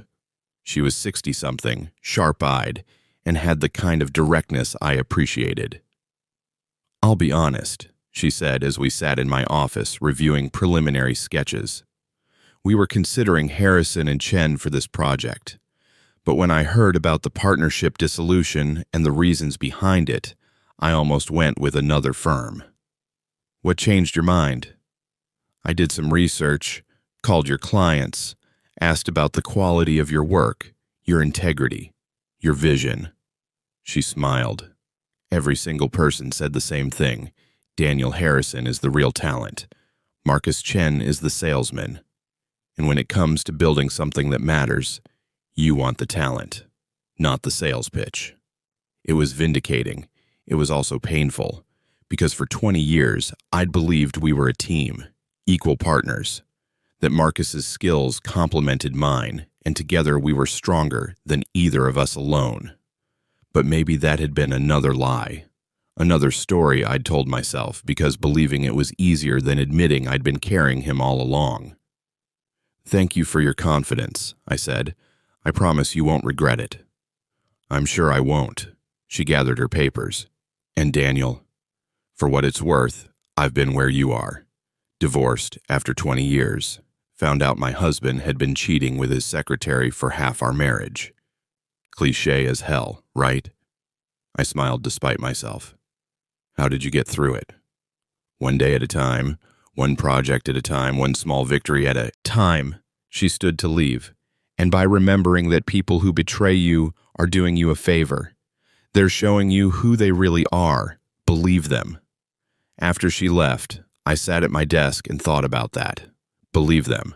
Claire had shown me she valued her happiness more than my trust.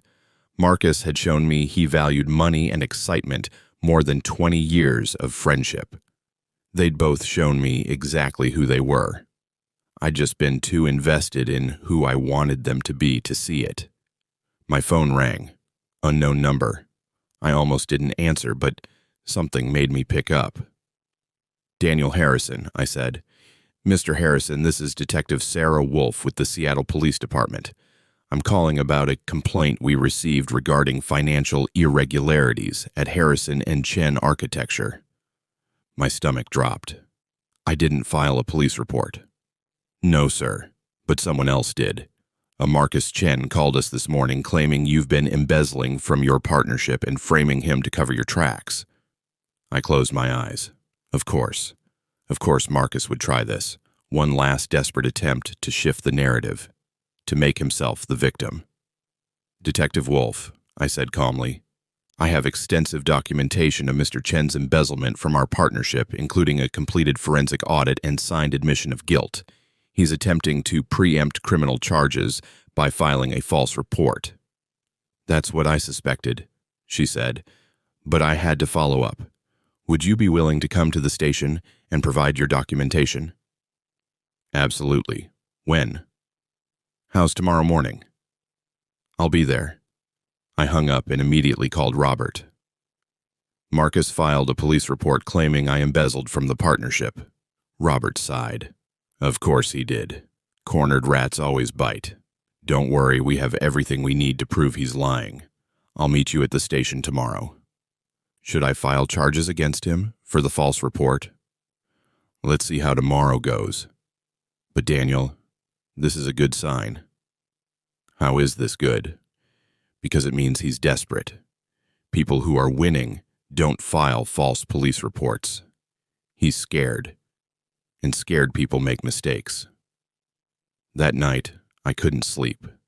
I lay in the guest room bed, still couldn't face the master bedroom, and stared at the ceiling and thought about how many versions of the truth existed. Claire's truth, where she was the victim of a loveless marriage who found happiness with someone who understood her. Marcus's truth, where he was the wronged partner being destroyed by a vindictive ex-friend. My truth, where I was the betrayed husband fighting for justice. Which version would history remember? Probably none of them. Probably in 5 years, nobody would care. We'd all be footnotes in each other's stories, bit players in the drama of our own lives. But right now, in this moment, it mattered. It mattered that I'd stood up for myself, that I'd refused to be reasonable when reasonable meant letting them win, that I'd fought back with truth and evidence and the law instead of rage and violence and destruction. I'd won. I'd gotten my business, my house, my dignity. I'd made them pay for what they'd taken. So why did I still feel so empty? My phone lit up with a text. Elena, how are you doing? Really? I looked at her message for a long time. Then I typed, honestly, I won the war, but I'm not sure what I won. Her reply came fast. You won yourself back. The rest you can rebuild. I read it 3 times. 4. Let the words settle into the hollow spaces inside me. Maybe she was right. Maybe winning wasn't about what you took from your enemies. Maybe it was about what you refused to let them take from you. I texted back, thank you. That actually helps. Anytime. I mean that. I set my phone down and closed my eyes. Tomorrow I'd go to the police station. Tomorrow I'd prove Marcus was a liar and a thief. Tomorrow I'd take one more step toward whatever came next. But tonight, I'd sleep and dream of empty spaces waiting to be filled, of foundations waiting to be built, of a life that was mine again, for better or worse. The truth had set me free. Now, I just had to figure out what to do with freedom. The police station smelled like burnt coffee and institutional despair. I arrived at 9 a.m. with Robert and 3 bankers' boxes full of documentation, financial records, emails, calendar entries, the forensic audit, Marcus's signed confession, everything organized with the same precision I used to design buildings. Evidence isn't just about having the truth. It's about presenting it so clearly that lies have nowhere to hide. Detective Wolf met us in the lobby. She was younger than I expected, maybe 40, with tired eyes that suggested she'd seen every variation of human dishonesty and wasn't impressed by any of it. Mr. Harrison, she said, shaking my hand. Thank you for coming in. This way. We followed her to a conference room that was somehow both cramped and empty. Fluorescent lights, gray walls, a table with scratches that probably had stories. Robert set down the banker's boxes with a thud that echoed like a gavel. That's a lot of documentation, Detective Wolf observed. My client believes in being thorough, Robert said. She smiled slightly. I appreciate that. Let's start with Mr. Chen's allegations. He claims that you've been embezzling from Harrison and Chen Architecture for the past 18 months, that you've falsified records to frame him, and that you're using your divorce as cover for financial crimes. I felt Robert tense beside me, but I stayed calm. That's an interesting story. Unfortunately for Marcus, it's not supported by facts. Show me. For the next 2 hours, I walked Detective Wolf through the evidence. Every wire transfer from the business account to Meridian Solutions LLC, the corporate documents showing Marcus and Claire as the LLC's owners, the property records for the Maui condo purchased with that money, the company credit card statements showing personal charges, hotels, dinners, gifts, all approved by Marcus using his authority as a partner. This is the forensic audit, I said, sliding across a thick report, conducted by an independent accounting firm. You'll see they traced every dollar. The embezzlement started small, $5,000 here, $3,000 there. But it escalated. By the end, he was taking $10,000 to $15,000 a month. Detective Wolf read in silence, her expression neutral. She was good at her job. I couldn't tell what she was thinking. And this, Robert added, is Mr. Chen's signed admission of guilt, part of the partnership dissolution agreement. He acknowledged the embezzlement and agreed to repayment terms to avoid criminal prosecution. He signed this when? Thursday morning, 2 days before he filed his police report claiming Daniel was the embezzler. Her eyebrows rose incrementally. That's quite a timeline. My client chose to be merciful, Robert said. He offered Mr. Chen a chance to make this right privately. Apparently, Mr. Chen interpreted mercy as weakness and decided to go on the offensive. Detective Wolf closed the folder. Mr. Harrison, did you embezzle any money from your partnership? No. Did you falsify any of these records? No. Every document here is authentic. You can verify with the banks, the accountants, the corporate filing services. Every piece of evidence is independently confirmable. She nodded slowly. And the affair? Mr. Chen mentioned that this might be revenge for his relationship with your wife. It's not revenge, I said. It's accountability. Marcus embezzled from our partnership and used stolen money to fund an affair with my wife. Those are facts. What I feel about it is irrelevant. But that wasn't entirely true. What I felt about it was a knot of hurt and rage and betrayal that hadn't loosened despite all my legal victories. I'd won the business. I'd won the divorce settlement. I'd proven I was right and they were wrong. And I still felt like I was carrying broken glass in my chest. Detective Wolf stood. I'll need some time to review all this, but preliminarily, it appears Mr. Chen's allegations are unfounded. I'll be in touch if I need anything else. What about the false report? Robert asked. Filing a false police report is a crime. It is, she agreed. But it's also my experience that people in desperate situations make poor choices. If Mr. Harrison wants to press charges, that's his right. But if his goal is to move forward with his life, sometimes the best revenge is living well. She looked at me when she said it. Not unkindly, just honest. The voice of someone who'd seen too many people destroy themselves chasing justice that turned into vengeance, that turned into obsession. I'll think about it, I said. Outside, the morning had turned gray and cold.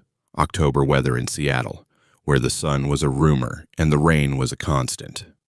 Robert and I stood on the steps of the police station, watching people hurry past with their coffee and their problems. You handled that well, Robert said. Thanks. You could press charges, make him face criminal prosecution. He deserves it. I know. But I looked at the city, at the buildings rising like monuments to ambition and achievement.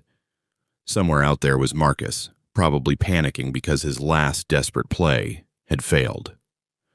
Somewhere out there was Claire, probably calculating how much longer until the divorce was final and she could stop pretending to feel guilty. Somewhere out there was the rest of my life, waiting for me to decide what to do with it. But I'm tired, I said. I'm tired of fighting. I'm tired of thinking about them. I'm tired of letting what they did define what I do next. Robert nodded. Then don't press charges. Take your wins and walk away. Build your new firm. Design beautiful buildings. Find someone who deserves you. Live so well that they choke on their regrets. Is that advice from my lawyer or my friend? Can't it be both? I smiled. First real smile in days. Thanks, Robert, for everything. Send me a case of that Sassicaia you like, and we'll call it even. I went to the office, but couldn't focus. The morning's revelations, or maybe just the weight of the past 2 weeks, had left me feeling untethered. I kept starting tasks and abandoning them. Emails went half-answered. Sketches stayed unfinished. My mind was somewhere else, circling questions I didn't have answers to. At 2 p.m., I gave up, told Sarah I was working from home for the rest of the day, drove aimlessly through the city until I found myself at Discovery Park, staring at the Puget Sound like it might have wisdom to offer. It didn't. It just rolled and crashed and continued being the ocean, indifferent to human drama. My phone buzzed. Elena, I know this is random, but I'm off work in an hour, and I thought maybe you could use a friendly face. Coffee? No pressure. I stared at the message. The smart thing was to decline. I barely knew her. She was a server at a restaurant who'd done me a kindness. Not a friend, not someone I should be leaning on. But I was so tired of being smart, of being strategic, of measuring every move like it was a chess game where the wrong choice meant losing everything. Coffee sounds good, I typed back. Where? We met at a cafe in Fremont, the kind of place with mismatched furniture and local art on the walls and baristas who took their coffee as seriously as I took architecture. Elena was already there when I arrived, sitting by the window in jeans and a sweater, looking younger and more relaxed than she had in her server uniform. "Hi," she said, standing. "Thanks for meeting me. I wasn't sure you'd say yes." "Why wouldn't I?" "Because I'm essentially a stranger who injected herself into the worst moment of your life. Some people would find that intrusive." I sat down across from her. "Some people didn't need to know the truth. I did. So thank you. Again." She smiled, but it was sad around the edges. "How are you holding up? Really?" And there was that question again. How was I holding up? I'd been asked it a dozen times in the past 2 weeks, and I'd given a dozen variations of fine and managing and one day at a time. Polite lies that let people stop worrying about me. But something about Elena made me want to tell the truth. "I don't know," I said. "I won everything I was fighting for. The business, the divorce settlement, my dignity. I proved they were wrong and I was right. But I still feel like I lost something I can't get back." "You did lose something," she said gently. "You lost the story you were telling yourself about your life. That's not nothing." "What story?" "That you were happily married, that your best friend was loyal, that the life you were building was real." She wrapped her hands around her coffee mug. "Finding out those were lies, that's a grief. Even if the truth is better than the lie, you're still allowed to mourn what you thought you had." I'd been holding myself together through sheer force of will, through action and planning and controlled rage. But hearing someone acknowledge that I'd lost something, not just Claire or Marcus, but the entire framework of my reality, something in me cracked. "I keep replaying moments," I said, wondering which ones were real. Did she ever love me? Was Marcus ever really my friend? Or was it all performance? All just a long con that I was too stupid to see? "You weren't stupid, you were trusting. There's a difference. Trusting feels like a weakness now. It's not. It's what makes you human." She leaned forward. "Daniel, can I tell you something? I've worked at Marcello's for 3 years. I've seen dozens of affairs play out in those private dining rooms. Men cheating on wives, women cheating on husbands. People who think they're being discreet, but are really just being cruel. Why are you telling me this? Because in all that time, I've only told one person the truth about what I saw. You. Do you know why?" I shook my head. "Because you sat at that table for 2 hours on your birthday, waiting for your wife. Because you ordered her favorite wine and checked your phone every 5 minutes, like maybe she'd changed her mind. Because when the waiter asked if everything was okay, you smiled and said it was fine even though anyone could see you were breaking." She paused. "You deserved better than what they did to you, and someone needed to tell you the truth. Even though it cost you. It didn't cost me anything. My manager never found out." She smiled slightly. "And even if he had, some things are worth the risk." We sat in silence for a moment. Outside, people walked past with their lives and their secrets and their own versions of truth. The world kept turning, indifferent to whether we were honest or lying or somewhere in between. "Can I ask you something?" I said. "Anything." "How did you know that telling me was the right thing to do?" She thought about it. "I didn't, but I knew that if I didn't tell you and you found out later, months or years from now, when they'd taken everything, I'd regret it. And I've learned that regret is heavier than risk. That's wise for someone who can't be older than 25. She laughed. 26, actually, but I packed a lot of bad decisions into my early 20s, dated the wrong people, trusted the wrong friends, learned the hard way that sometimes kindness to strangers is easier than kindness to yourself. You seem like you have it figured out now." "I'm working on it." She finished her coffee. "Same as you." We talked for another hour about architecture and restaurants, and Seattle and nothing in particular. She told me about growing up in Portland, about moving to Seattle for college, and staying because she loved the rain. I told her about my father teaching me to build things with my hands, about falling in love with design because it was problem-solving made beautiful. It was the first conversation I'd had in weeks that wasn't about the divorce or the betrayal or the legal battles. It was just two people talking, sharing pieces of themselves without agenda or performance.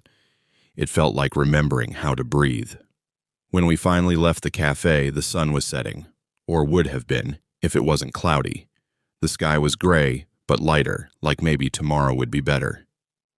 "Thank you," I said, "for the coffee, for the conversation, for caring about a stranger's birthday dinner." "You're not a stranger anymore," she said. "You're the guy who had the worst birthday ever, and somehow came out the other side with his dignity intact. That's someone worth knowing." "Can I see you again?" The words were out before I could stop them. I mean, as friends, I'm not ready for anything more than that. I might not be ready for years, but I'd like to see you again. She smiled. I'd like that too. We exchanged numbers properly this time, not just a text from an unknown contact. Elena Reyes, truth teller, accidental friend, the person who'd cared enough to blow up my life so I could rebuild it right. That night, I went home to my empty house and didn't feel quite so hollow. I made dinner, pasta with garlic and olive oil, simple and good. Ate it at the kitchen counter while reading a book about Japanese architecture. Went to bed in the master bedroom for the first time since Claire had left. The bed felt too big. The room felt too quiet. But it was mine. Honestly mine. No lies hiding in the corners. No secrets under the mattress. Before I turned off the light, I looked at my phone. A text from Elena. "Thanks for taking a chance on coffee with a weird server who stalks people's birthday dinners." I smiled and typed back, "Thanks for being the kind of person who tells the truth even when it's hard. The world needs more of that. The world needs more people like you. People who build beautiful things and don't let betrayal make them ugly." I read that message 3 times, saved it, let it settle into the spaces where doubt and hurt had been living. Maybe she was right. Maybe I could rebuild without becoming bitter. Maybe I could trust again without being naive. Maybe the story I was telling myself could have a better ending than the one Claire and Marcus had written for me. Or maybe I was just tired of being angry. Either way, I turned off the light and closed my eyes and slept better than I had in weeks, and dreamed of buildings yet unbuilt, of foundations yet unpoured, of spaces waiting to be filled with something true. The past was behind me, filed away like finished blueprints. The future was still blank paper, and for the first time since that Saturday night at Marcello's, I was okay with not knowing exactly what I'd draw there. Some things you plan, some things you measure, some things you build one small choice at a time. I was choosing to believe that tomorrow might be better than today, and that was enough. For now, that was enough. 3 months passed like a season changing. October bled into November, then December arrived with its cold clarity and early darkness. The divorce was finalized on a Tuesday in late November. Just paperwork, really. A judge's signature turning 8 years of marriage into a legal footnote. I didn't attend the hearing. Neither did Claire. We let our lawyers handle it, which felt appropriate. We'd let other people handle our marriage while it was dying. Might as well let them handle its burial, too. The house was fully mine now. I'd spent weekends transforming it, room by room, into something that felt less like a museum of failed love and more like a home. New furniture, new paint colors, new art on the walls, local artists, original pieces, things with stories that belonged to me. The master bedroom got a complete overhaul. New bed, new bedding, new everything. I burned sage in there one Saturday night, feeling ridiculous but also feeling like the ritual mattered. Out with the old ghosts, in with the possibility of new ones. Harrison architecture was thriving. The Riverside Foundation Arts Center was in development, and Margaret Chen had introduced me to 3 other nonprofit organizations looking for architects who understood that buildings could be more than just structures. They could be statements about what we valued as a community. I'd hired 2 new architects and a proper business manager to handle the aspects of running a firm that Marcus used to do. Turned out you didn't need charm when you had competence and organization. The staff had relaxed. Without Marcus's chaos energy, the late nights and the urgent pivots and the client emergencies that somehow always needed immediate attention, the office ran smoother. People left at 5:30. Projects stayed on schedule. Clients were happy. I was happy, or something adjacent to it. Content, maybe. Functional. Moving forward. Elena and I had become friends. Real friends. We met for coffee every week, sometimes twice a week when schedules aligned.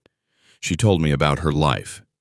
The acting classes she was taking, the screenplay she was writing, the dream of leaving restaurant work behind for something creative.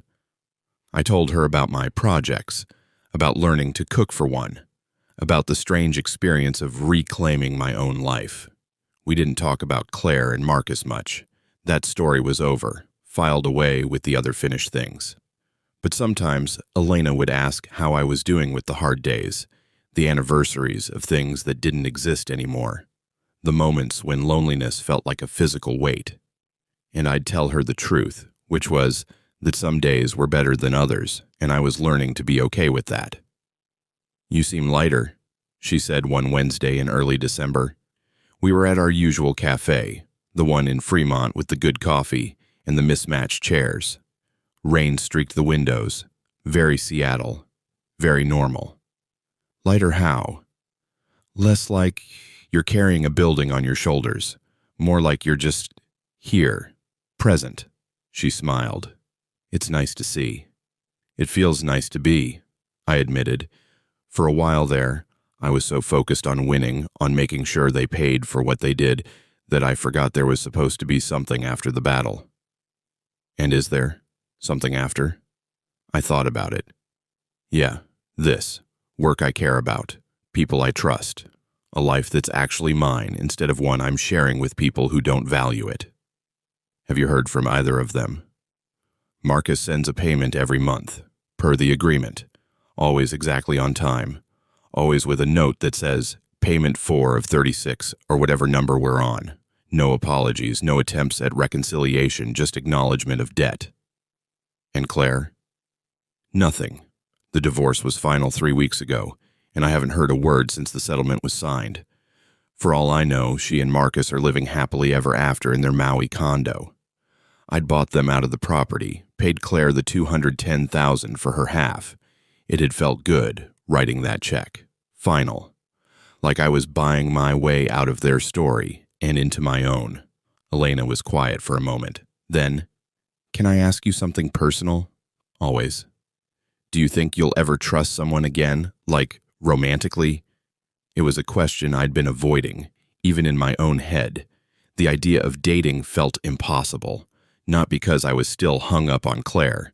I'd stopped loving her the moment I'd seen her with Marcus, or maybe I'd stopped long before and just hadn't admitted it. But because trusting someone with your heart, when you knew exactly how badly it could be weaponized, seemed like volunteering for pain. "Honestly, I don't know," I said. "Part of me thinks everyone is capable of betrayal if the circumstances are right. That love is just a temporary agreement we make until something better comes along." "That's bleak." "It's realistic. It's trauma," she corrected gently. "What they did to you was real, but it's not universal.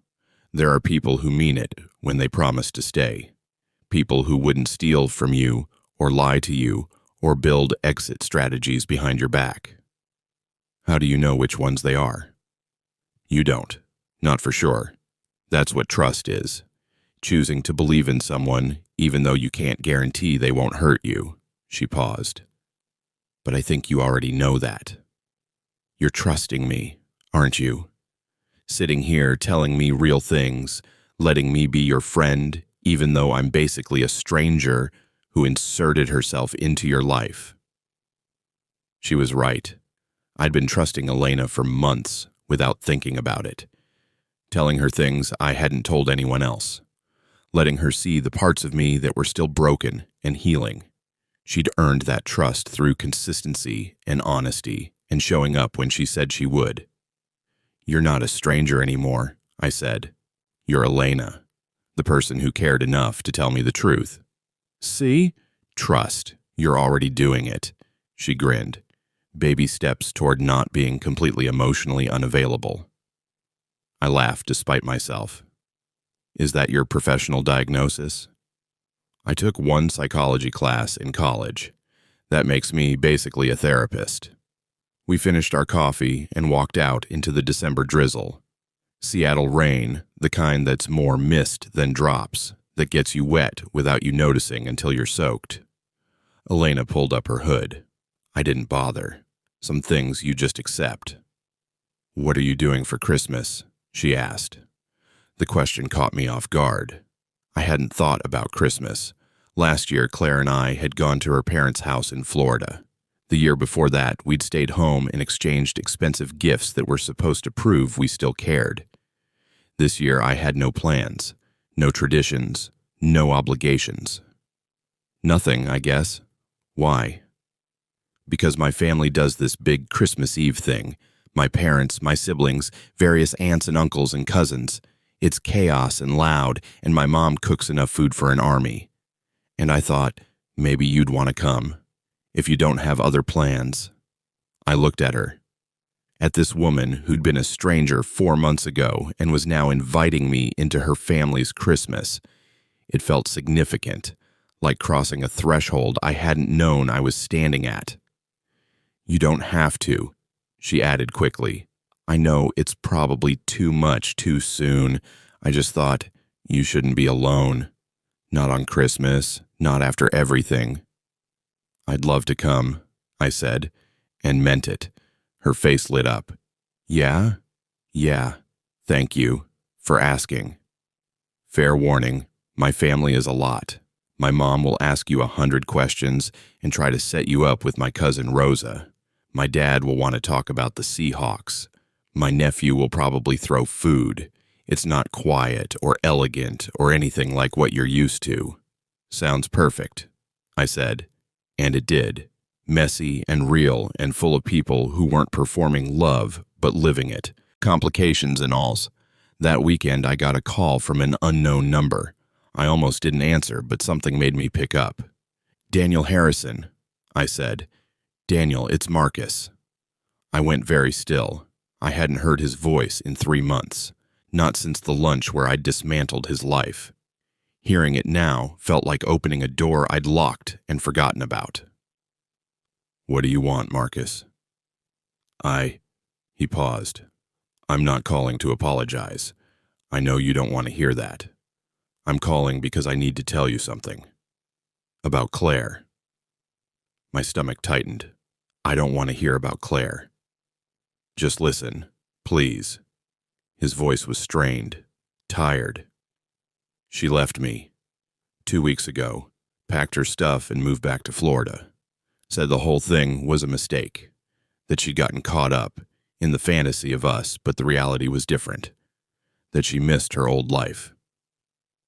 I didn't know what to say to that. Part of me wanted to feel vindicated. See, they didn't get their happy ending either.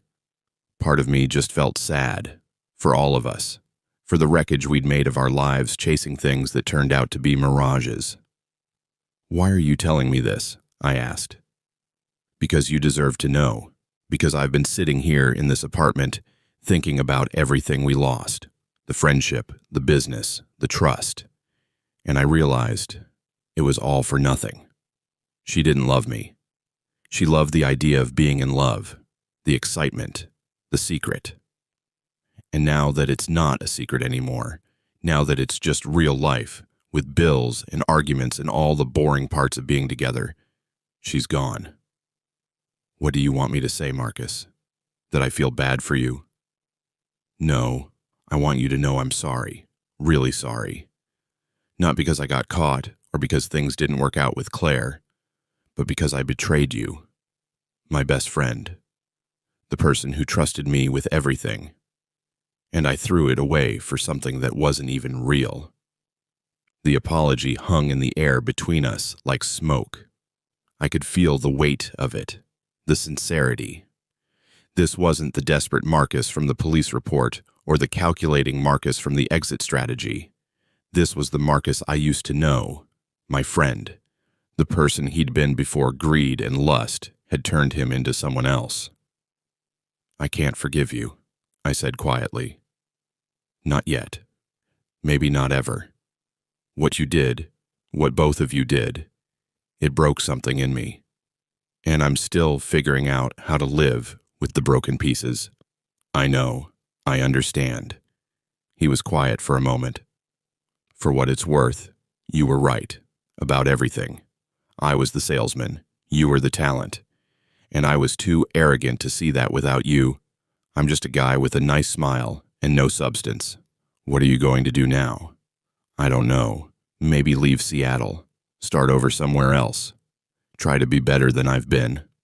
He laughed, but it was hollow. Turns out losing everything teaches you what actually matters.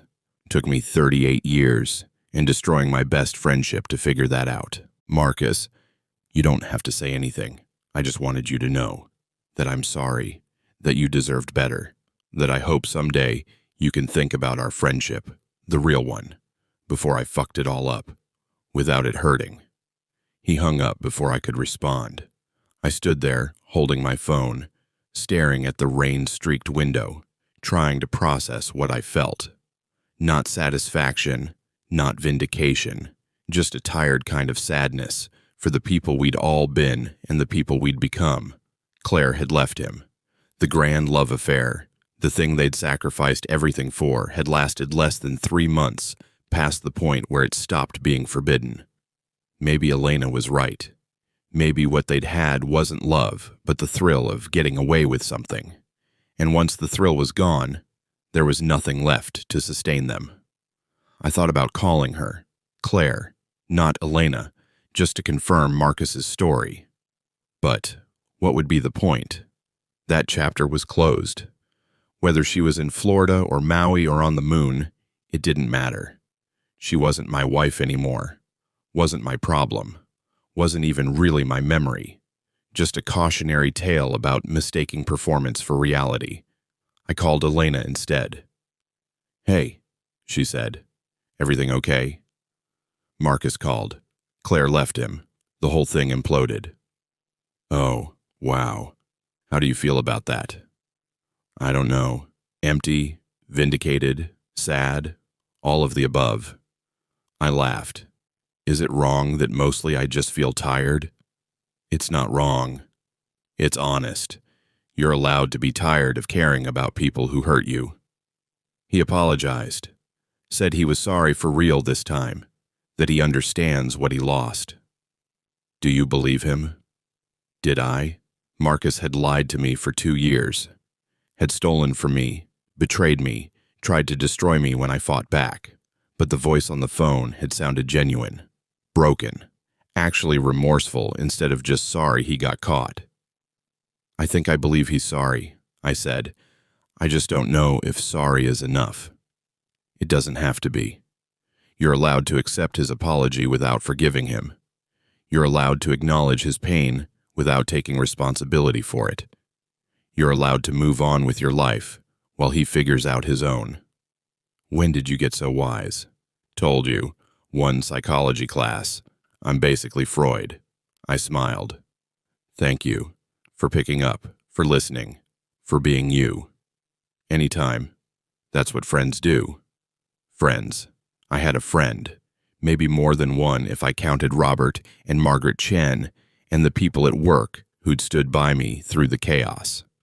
I had a business I'd built from ruins, a house that felt like home, a future that was uncertain but mine. Claire and Marcus had their consequences. Whatever happened to them now was their own doing, their own karma. I didn't need to engineer their downfall anymore. Life had done that just fine without my help. That night, I sat in my living room with a glass of wine and looked at the space I'd created. Clean lines, comfortable furniture, art that made me think. It wasn't perfect. Some things still felt unfinished, like I was waiting for permission to fully inhabit my own life. But it was honest. Everything in this room I'd chosen.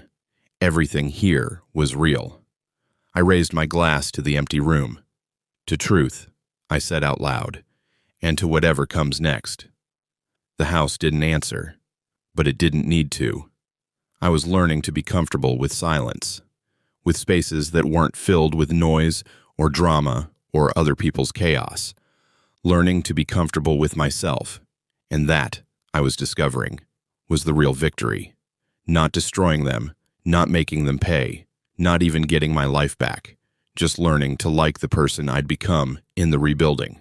The rest would come, or it wouldn't. Either way, I'd be okay. Christmas Eve at the Reyes house was everything Elena had promised and more. I arrived at 6 p.m. with wine and flowers, feeling absurdly nervous in a way I hadn't felt since high school dances. This wasn't a date. Elena had made that clear. This was friendship, an act of kindness, an invitation into warmth so I wouldn't spend the holiday alone with my ghosts. But still, I'd changed my outfit 3 times and checked my hair in the rearview mirror like I was meeting someone's parents for the first time, which technically I was.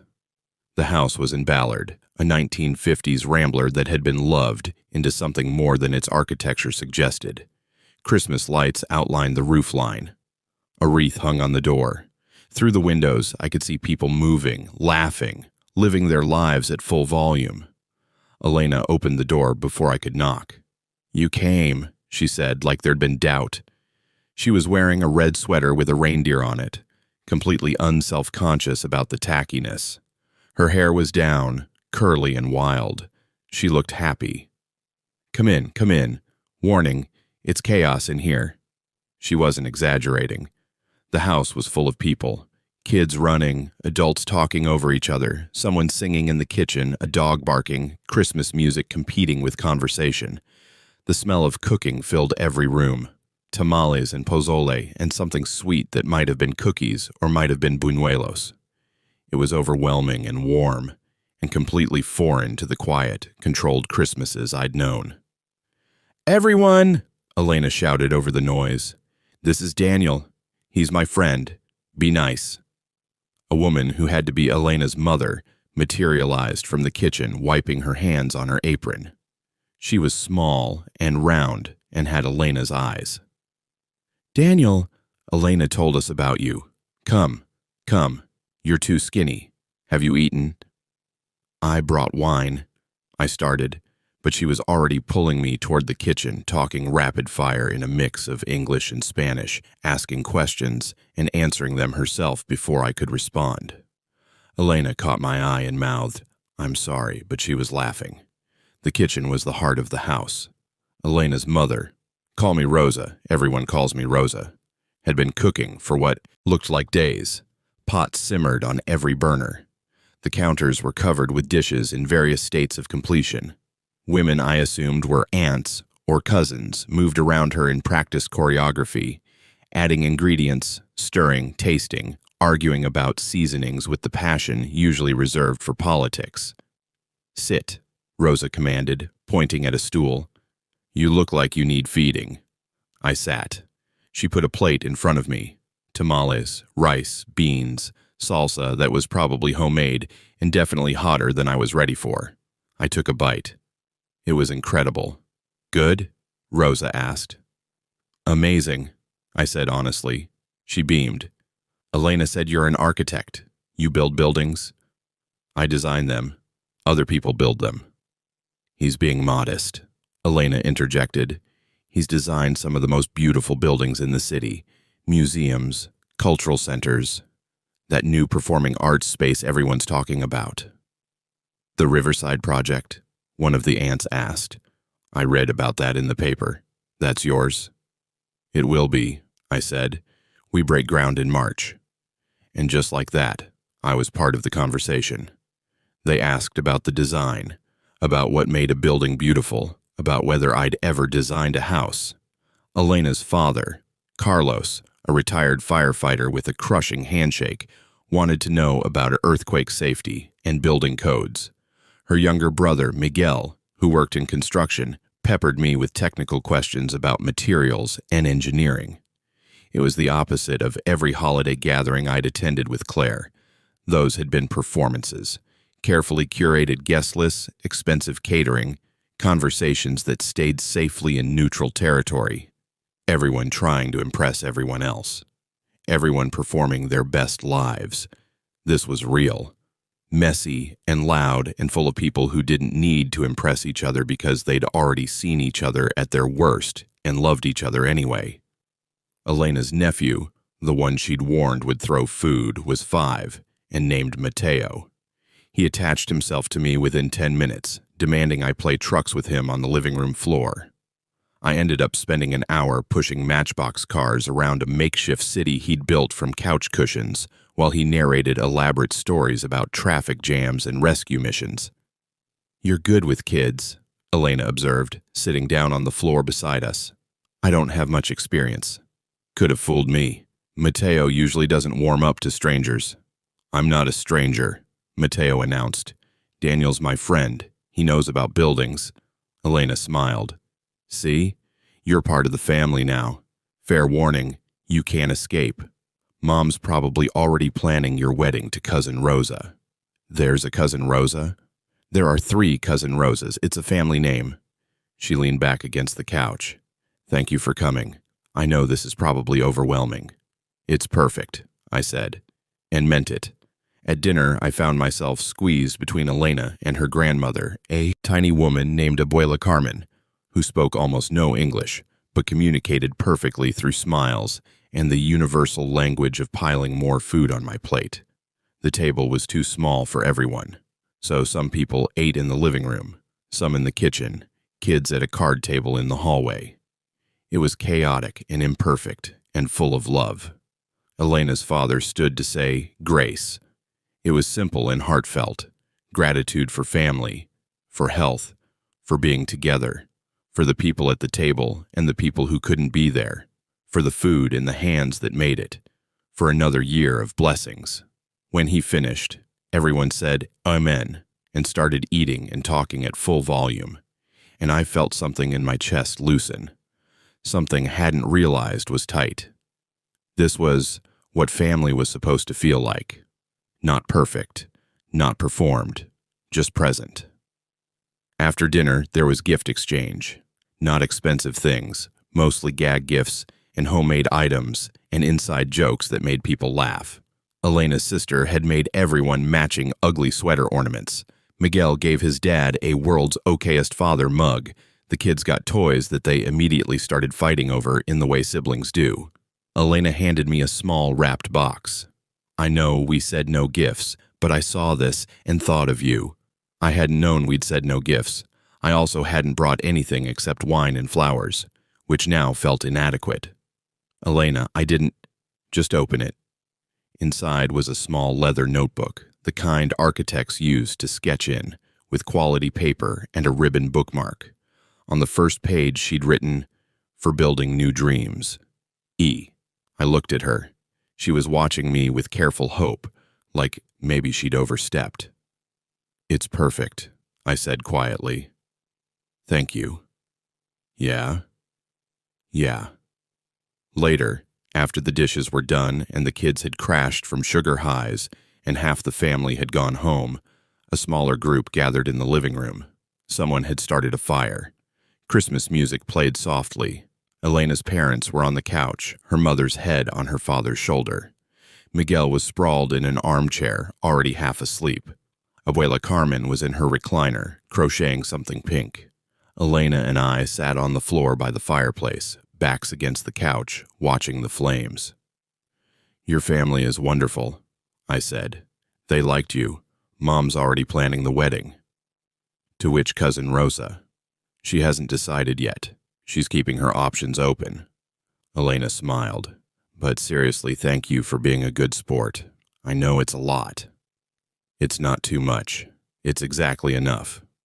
I turned to look at her. I didn't realize how much I needed this. to be around people who actually like each other, who show up for each other without it being a transaction. That's family. The good kind anyway. The kind you choose and the kind who chooses you back. Is that what we are? Family? She thought about it. I think we're becoming it. You don't have to be blood to be family. You just have to show up, care, tell the truth even when it's hard. She paused. You've shown up for every coffee date, every conversation, every time I've asked, "How are you really?" You've let me in. That counts. You showed up first, I reminded her, at the restaurant, when you told me the truth. I guess we keep showing up for each other then. We sat in comfortable silence, watching the fire. Around us, her family dozed and murmured and existed in the peaceful exhaustion that comes after good food and good company. This was what Claire and I had never had. Not the specific tradition or the specific people, but the foundation underneath it. Genuine connection. The kind that didn't need performance or pretense. My phone buzzed. I almost ignored it, but something made me check. A text from an unknown number. "Merry Christmas, Daniel. I hope you're doing well. I'm sorry for everything. I mean that." See Claire, reaching out on Christmas Eve from wherever she was. Florida, probably with her parents, realizing maybe that burning down her life for an affair that lasted 3 months had been a mistake. I showed Elena the text. "Are you going to respond?" she asked. "I don't know. Part of me thinks I should. Be the bigger person. Show her I've moved on. And the other part? The other part thinks that responding at all gives her power. That the best thing I can do is just let it be. Let her live with her choices without my absolution." Elena nodded. "Both parts are valid. What do you want to do?" I thought about it. About Claire sitting somewhere, typing that message, probably expecting forgiveness or at least acknowledgement. About whether I owed her anything. About whether responding would be kindness or weakness. "I want to be here," I said finally. "Fully here. With people who chose to have me in their lives instead of people who chose to leave." I put my phone away without responding. Elena squeezed my hand. Good choice. We stayed by the fire until the last embers died down. Elena's mother brought us coffee and pan dulce, insisting I take some home. Her father shook my hand and told me I was welcome anytime. Abuela Carmen hugged me and said something in Spanish that Elena translated as, "You have a good heart. Don't let bad people make it hard." I left around midnight with a full stomach and fuller heart, carrying Tupperware containers of leftovers and the leather notebook Elena had given me. She walked me to my car. "Thank you," I said, "for tonight, for your family, for reminding me what good people look like. Thank you for coming, for being open to it, for not spending Christmas alone feeling sorry for yourself." I wasn't feeling sorry for myself. "Liar," she smiled. "But you're getting better at it, the whole being okay alone thing." I had a good teacher. She hugged me then, quick and warm, and stepped back before it could become awkward. "Drive safe. Text me when you get home so I know you didn't fall asleep at the wheel from carb coma." "Yes, ma'am." I drove home through empty streets, past houses with Christmas lights and families inside, and didn't feel lonely. Didn't feel like I was missing something. Just felt grateful for the evening I'd had and the people who'd shared it with me. At home, I set the Tupperware in the fridge and the leather notebook on my desk. Then I sat down and opened it to the second page. The first was Elena's inscription, too precious to cover. I started sketching. Not a building, not a floor plan, just thoughts in visual form.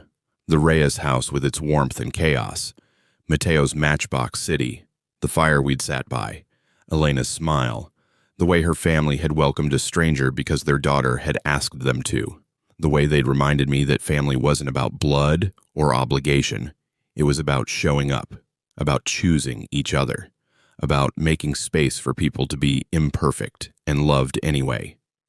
I'd spent 8 years with Claire trying to build the perfect life, the perfect marriage, the perfect image. And it had all been hollow because perfect isn't sustainable. Perfect is performance. Real is sustainable. Messy and honest and sometimes disappointing, but real. I drew until 2 in the morning, filling pages with images and words and thoughts I didn't know I'd been holding. When I finally stopped, my hand was cramping, but my mind was quiet. My phone was on the desk, Claire's text still unanswered. I picked it up, typed, "Merry Christmas, Claire. I hope you find what you're looking for." Not forgiveness, not anger, just acknowledgement and release. She wasn't my responsibility anymore. Her happiness or sadness or regret, none of it was mine to carry. I hit send and felt nothing. Not relief, not satisfaction. Just closure. Then I texted Elena. "Home safe. Thank you again. Your family is the best gift I could have asked for this Christmas." Her reply came immediately. "They loved you. Mom's already asking when you're coming back. Fair warning. She's going to try to feed you every time she sees you." I'm okay with that. Good. Because I told her you'd come to New Year's. Did you now? I did. Hope that's okay. If you have other plans. I don't, I typed. And even if I did, I'd cancel them. New Year's with the Reyes family sounds perfect. It's not perfect. We're loud and messy, and someone always cries at midnight. Like I said, perfect. I went to bed that night in my own house, in my own bed, and slept without dreams of what I'd lost or who I used to be. Just quiet, peaceful sleep. The kind that comes from knowing exactly where you belong. And for the first time in years, I belonged to myself, which turned out to be exactly where I needed to start. New Year's Eve fell on a Sunday, which felt appropriate somehow. An ending and a beginning wrapped in the same 24 hours, the calendar turning over like a page in a book you can't put down. I spent New Year's Day morning at the office, not because I had to, but because I wanted to. The Riverside Foundation project was entering its final design phase, and I'd been sketching variations on the main atrium, trying to find the perfect balance between grandeur and intimacy, between inspiring awe and inviting comfort. Architecture is funny that way. You can have all the technical knowledge in the world, understand load-bearing structures and material properties and building codes, but at the end of the day, the best designs come from understanding people, how they move through space, what makes them feel safe or challenged or connected, what transforms a building from a structure into an experience. I was learning the same thing about my life. The notebook Elena had given me was already half full. Sketches, yes, but also thoughts, observations, things I was learning about myself in the rebuilding. Like the fact that I'd spent years making myself small to fit into Claire's vision of what our life should be. That I'd been so focused on being a good husband that I'd forgotten to be a whole person. That reasonable Daniel had been a performance too, just a different kind than the one Claire had been giving. My phone rang. Robert. "Happy New Year," he said. "Got some news for you." Good news or bad news? Depends on your perspective. Marcus paid off his debt, all of it. $240,000 plus interest. Wired it this morning. I set down my pencil. All of it? I thought we had a 3-year payment plan. We did. Looks like he came into some money, sold something or liquidated assets. The payment came with a note. Robert paused. Want me to read it? Go ahead.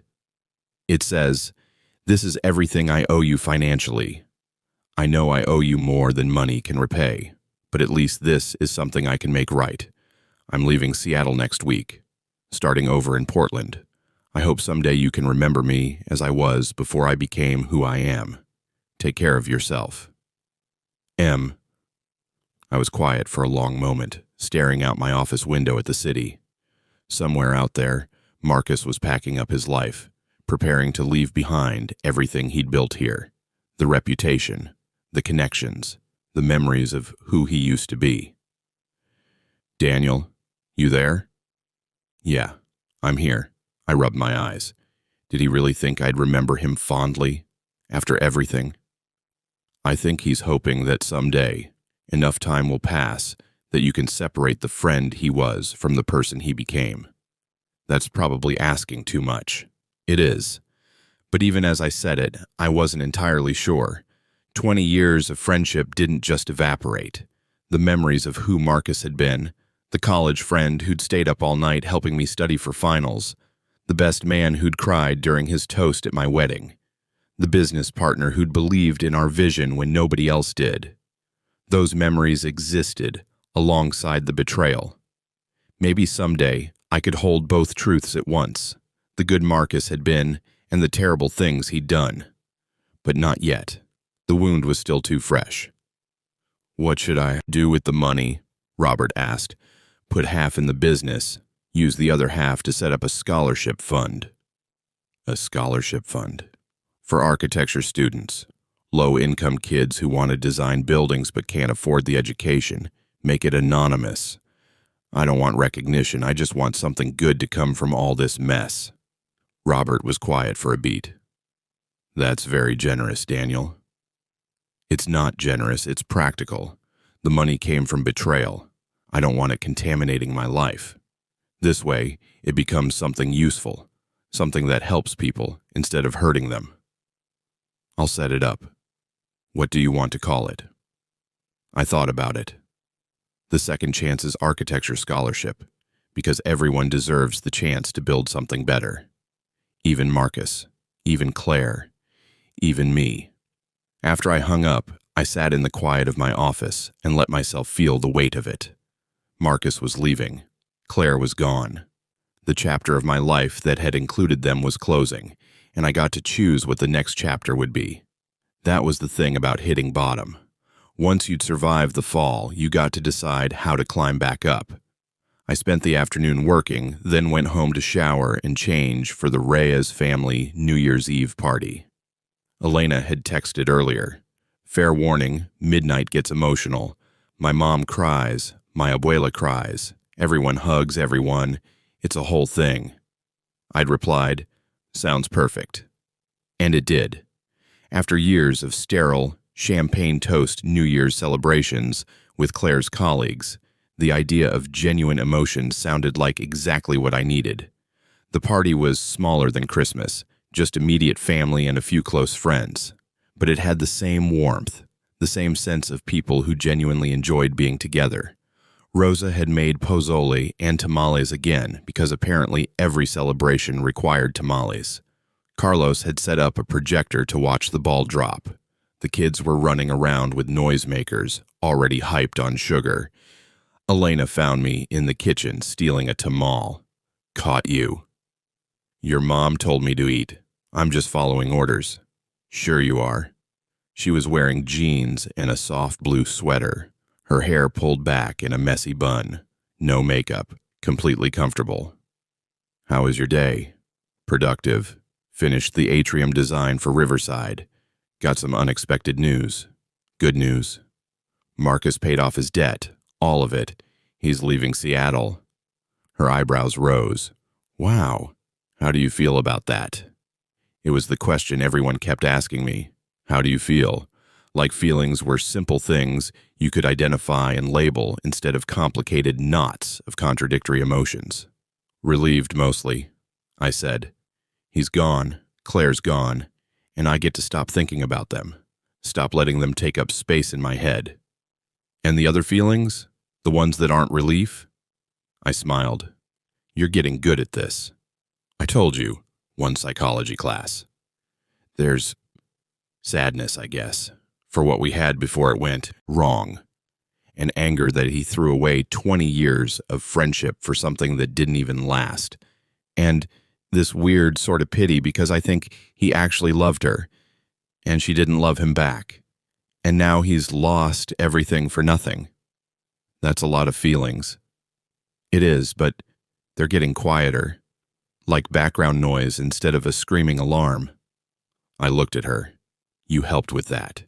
You and your family, showing me what real connection looks like. She blushed slightly. We didn't do anything special. You did. You showed up. You told the truth. You made space for me when I needed it. That's everything. Before she could respond, Mateo came running in, demanding Elena play with him. She got pulled away, and I found myself talking to Carlos about the new fire station they were building downtown, giving him my opinion on the design, discussing what made a good firehouse versus a great one. As midnight approached, everyone gathered in the living room. The TV showed Times Square, thousands of people packed together waiting for the ball to drop. The Reyes family arranged themselves on couches and chairs and floor space, everyone finding their spot in the familiar choreography of people who'd done this together for years. Elena sat next to me on the floor, our backs against the couch. Her mother was already crying, and it was still 5 minutes to midnight. "Told you," Elena whispered. "It's sweet. It's ridiculous. It's both." At 1 minute to midnight, Carlos started a tradition I learned had been happening for decades. Everyone had to say one thing they were grateful for from the past year, and one thing they hoped for in the year to come. Rosa went first, tearfully grateful for family and health, hopeful for more of the same. Carlos was grateful for retirement, and hopeful for the Seahawks making the playoffs. Miguel was grateful for his new job, and hopeful for a promotion. It went around the room, each person sharing their gratitude and hope. When it got to Elena, she said, "I'm grateful for unexpected friendships, for people who show up when you need them. And I'm hopeful for the courage to chase dreams instead of just talking about them." She looked at me when she said it, and I understood. She was talking about her screenplay, her acting classes, the creative life she wanted, but was afraid to fully commit to. Then it was my turn. Everyone was looking at me. This family who'd welcomed me in, who'd made space for a stranger at their table, who'd shown me what unconditional acceptance looked like. "I'm grateful for truth," I said. "Even when it's painful. Especially when it's painful. Because truth gives you the chance to build something real instead of something fake. And I'm hopeful for the courage to trust again, to let people in, to believe that not everyone is going to betray you." Rosa started crying harder. Carlos nodded approvingly. Elena squeezed my hand. The countdown started. 10, 9, 8.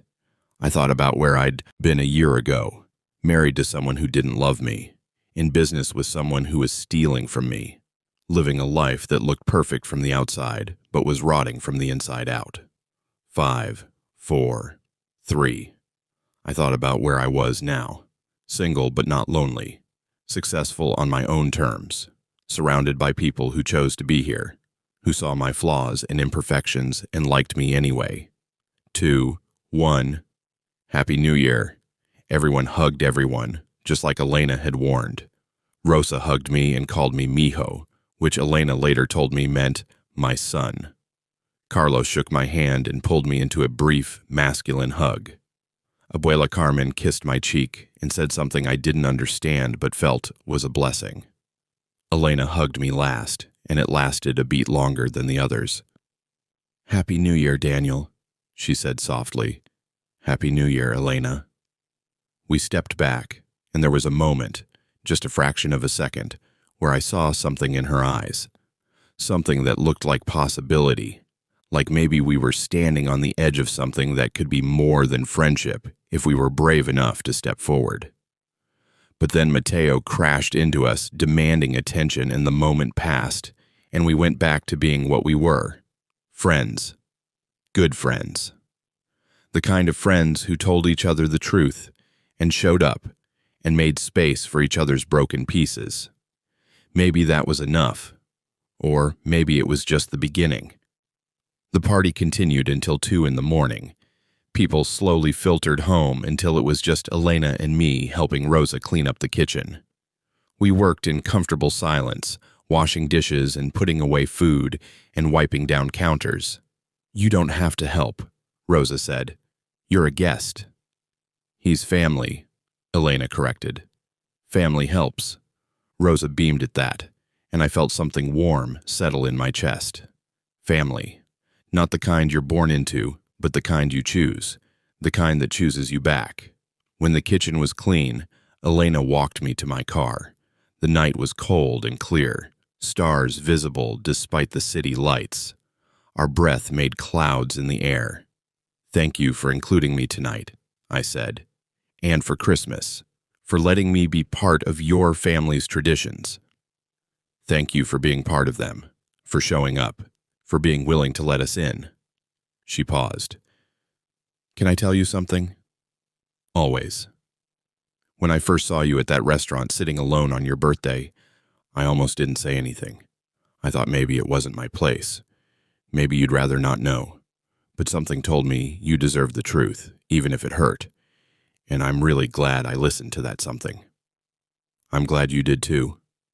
Because if I hadn't, you'd still be with Claire, still in business with Marcus, still living that life that looked good, but felt hollow.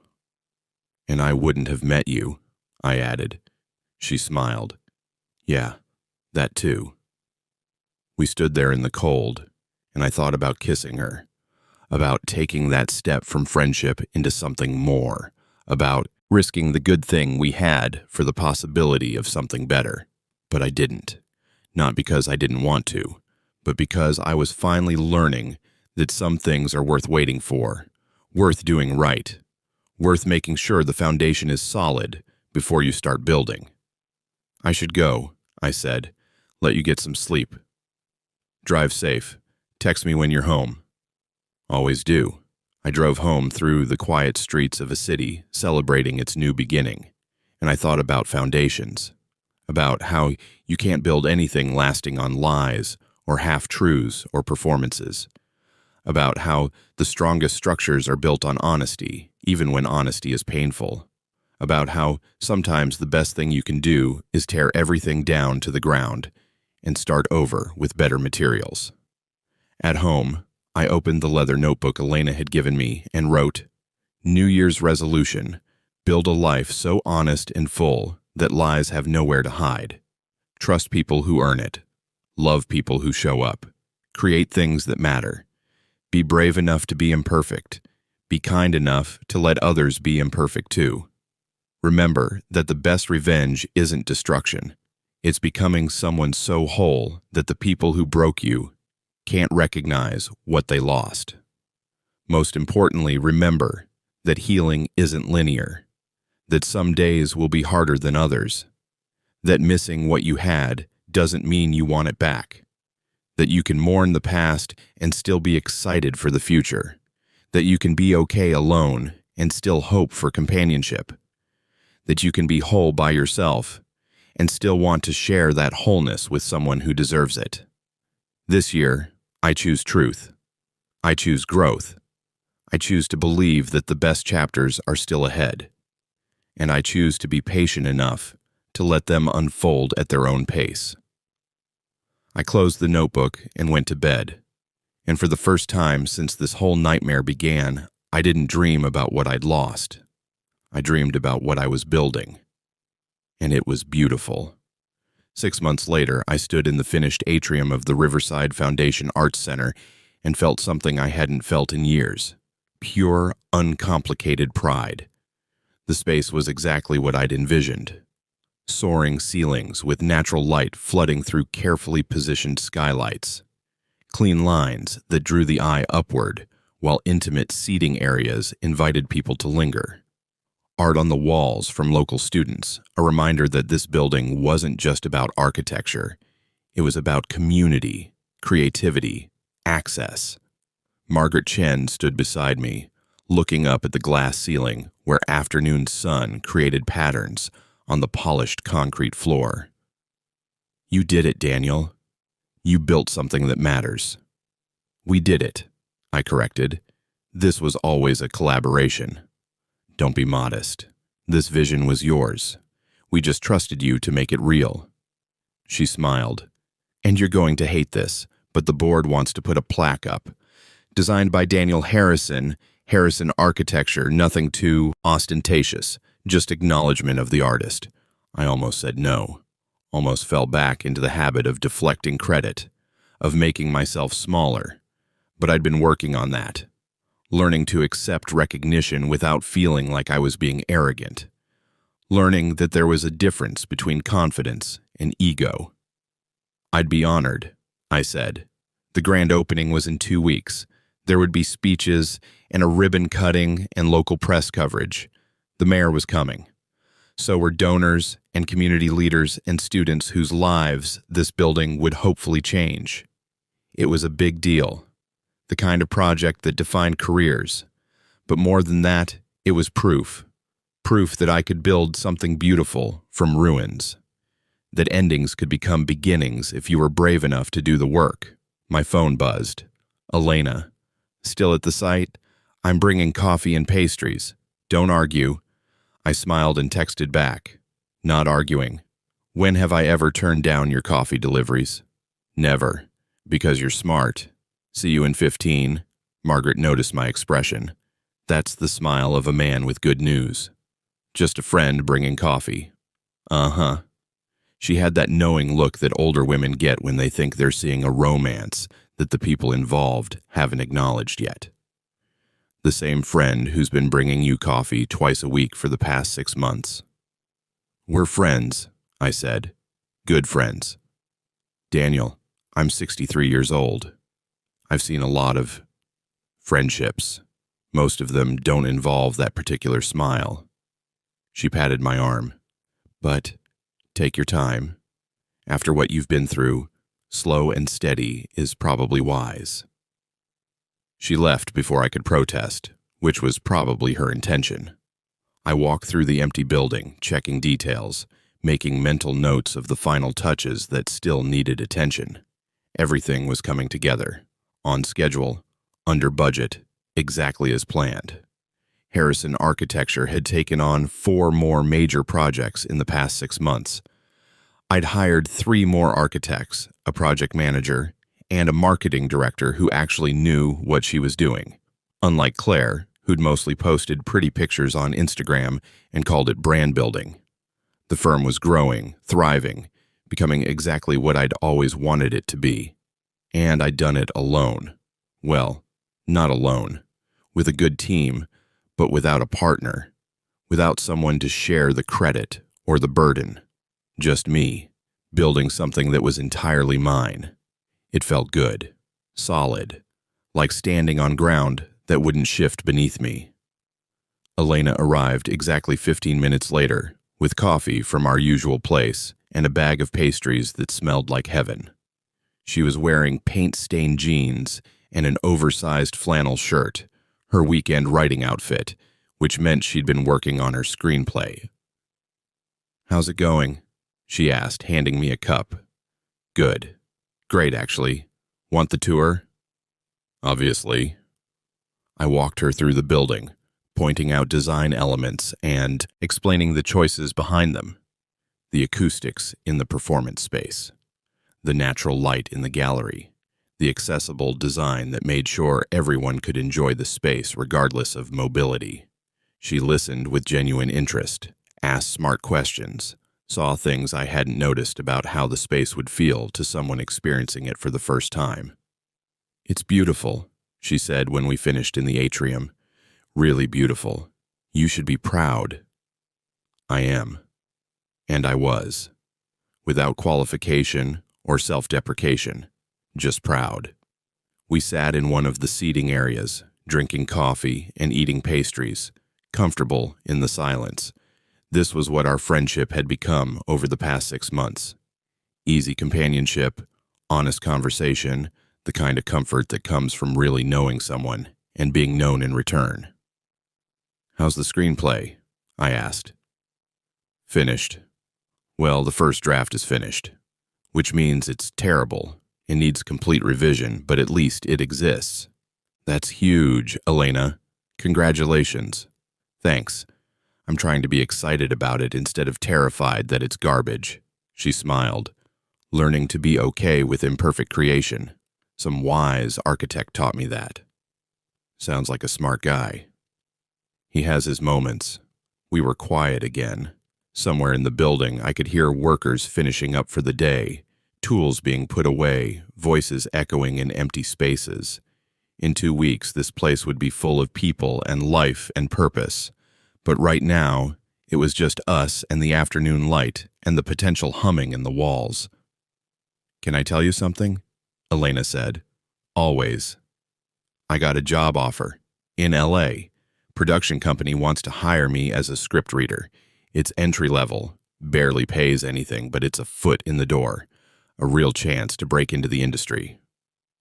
My stomach dropped. "That's amazing. Congratulations." "Thanks." She wasn't looking at me. "I haven't accepted yet." "Why not?" "Because I'd have to move. Leave Seattle. Leave my family. Leave—" She trailed off. "Leave everything I've built here." "Leave me," I heard. She didn't say it, but it hung in the air between us like a held breath. "Elena," I said carefully, "you should take it. This is your dream. You've been working toward this for years." "I know. So what's stopping you?"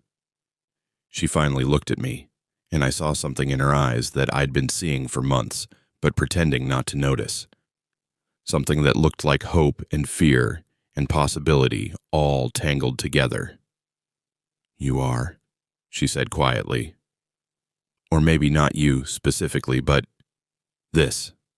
Us. Whatever we're dancing around and not talking about." My heart was doing something complicated in my chest. "Elena, I'm not asking you for anything," she said quickly. "I'm not saying you owe me some grand declaration or that you have to feel what I feel. I know you've been through hell. I know you're still healing. I know the last thing you need is someone pushing you into something you're not ready for." "What do you feel?" I asked. She laughed, but it was shaky.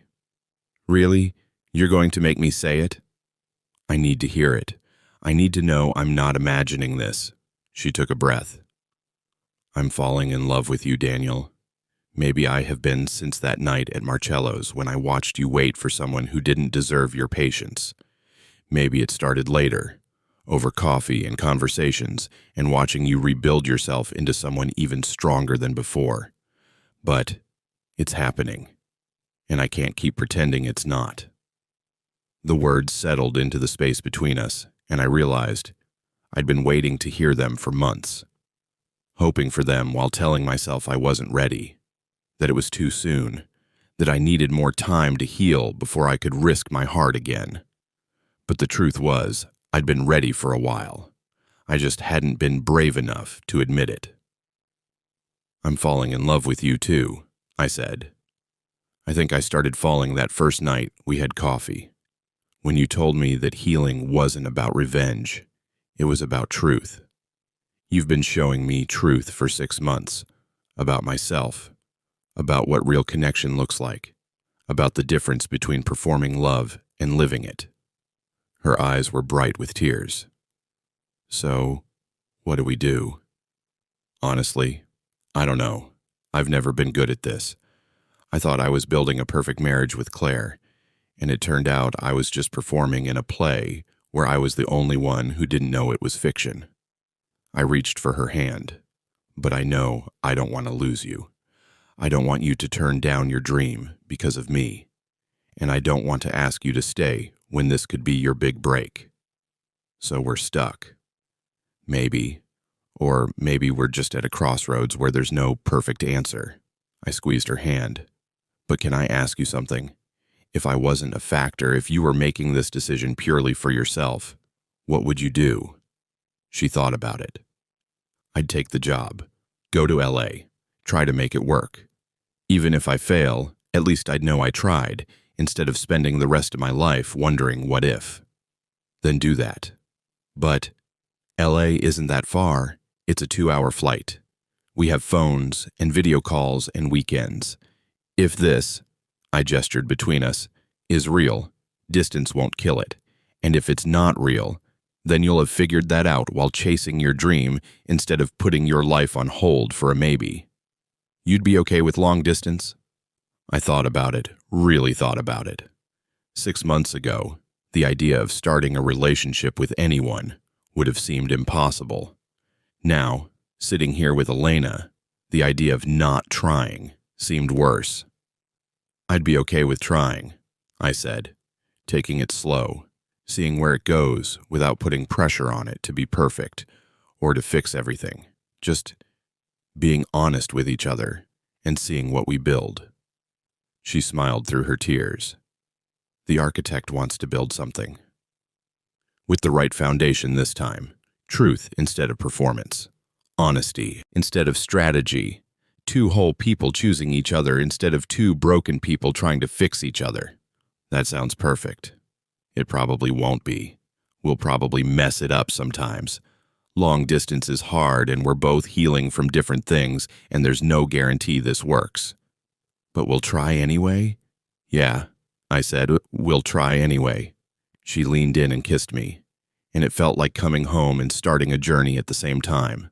Familiar and new, safe and exciting. Everything I'd thought I'd lost the capacity to feel. When we pulled apart, she was crying for real now. Happy tears, the kind Rosa cried at midnight on New Year's Eve when she was overwhelmed by gratitude. I'm taking the job, she said. Good. And you're coming to visit me in LA? As often as I can. And we're going to figure this out. Yeah, I said, we are. We sat there in the atrium as the afternoon light shifted and changed, painting new patterns on the floor, building something together, one honest moment at a time. 3 weeks later, I threw Elena a going-away party, not at my house, at the Riverside Art Center, which had officially opened to rave reviews. Her whole family came, plus my staff from Harrison Architecture, plus friends we'd collected along the way. Robert brought his wife. Margaret brought the entire foundation board.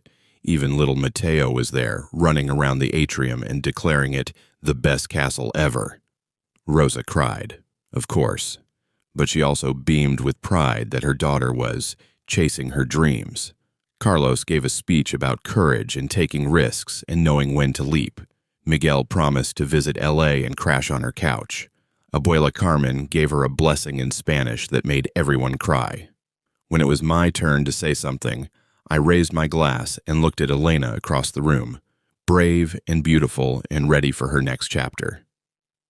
To truth-tellers, I said, to people who care enough to tell you what you need to hear instead of what you want to hear.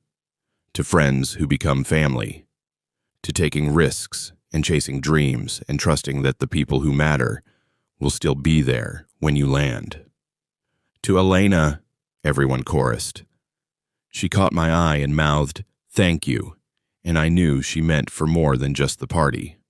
For believing in her, for letting her go while promising to be there when she came back, for showing her that love didn't have to mean giving up your dreams. That night, after everyone had gone home and the building was quiet again, Elena and I stood in the atrium one last time. "I'm going to miss this place," she said. "I'm going to miss you. I'll be right here, building things, waiting for your visits, cheering for every success. Promise, promise." We kissed goodbye under the skylights I'd designed, surrounded by a building that proved you could create beauty from broken things, that endings could become beginnings, that the best foundations were built on truth. A year ago, I'd stood in a restaurant and watched my marriage end. I'd walked away from that private dining room thinking my life was over, that I'd never trust again, that reasonable Daniel was dead, and what was left was just anger and pain. But I'd been wrong. What was left was stronger than reasonable Daniel had ever been. What was left was honest, whole, capable of building something real. I'd lost a wife who didn't love me and a friend who'd betrayed me. I'd lost the illusion of a perfect life. But I'd gained myself. I'd gained truth. I'd gained the knowledge that I could survive the worst and come out stronger, that I could build something beautiful from ruins. And I'd gained Elena, maybe not forever, maybe just for now, but real and honest and worth every risk. 6 months after that, I flew to LA to visit her. She met me at the airport with a script in her hand, something she'd written that a producer wanted to option. Her eyes were bright with excitement and exhaustion, and the particular glow of someone living their dream. "How's Seattle?" she asked. "Good. Busy. Missing you." "I miss you too." She kissed me. "But we're making it work." We were. Video calls every night, visits every few weeks, honest conversations about the hard parts and the good parts and the uncertain parts, building something together across the distance, one choice at a time. It wasn't perfect, but it was real, and real, I'd learned, was better than perfect every time. As we drove through LA traffic toward her apartment, I thought about that night at Marcello's, about sitting alone on my birthday, believing I was waiting for my wife. I'd been waiting for my life to start. And now, finally, it had. Not the life I'd planned, not the life I'd thought I wanted, but the life I'd built from truth and pain and the courage to start over, the life I deserved. And it was beautiful.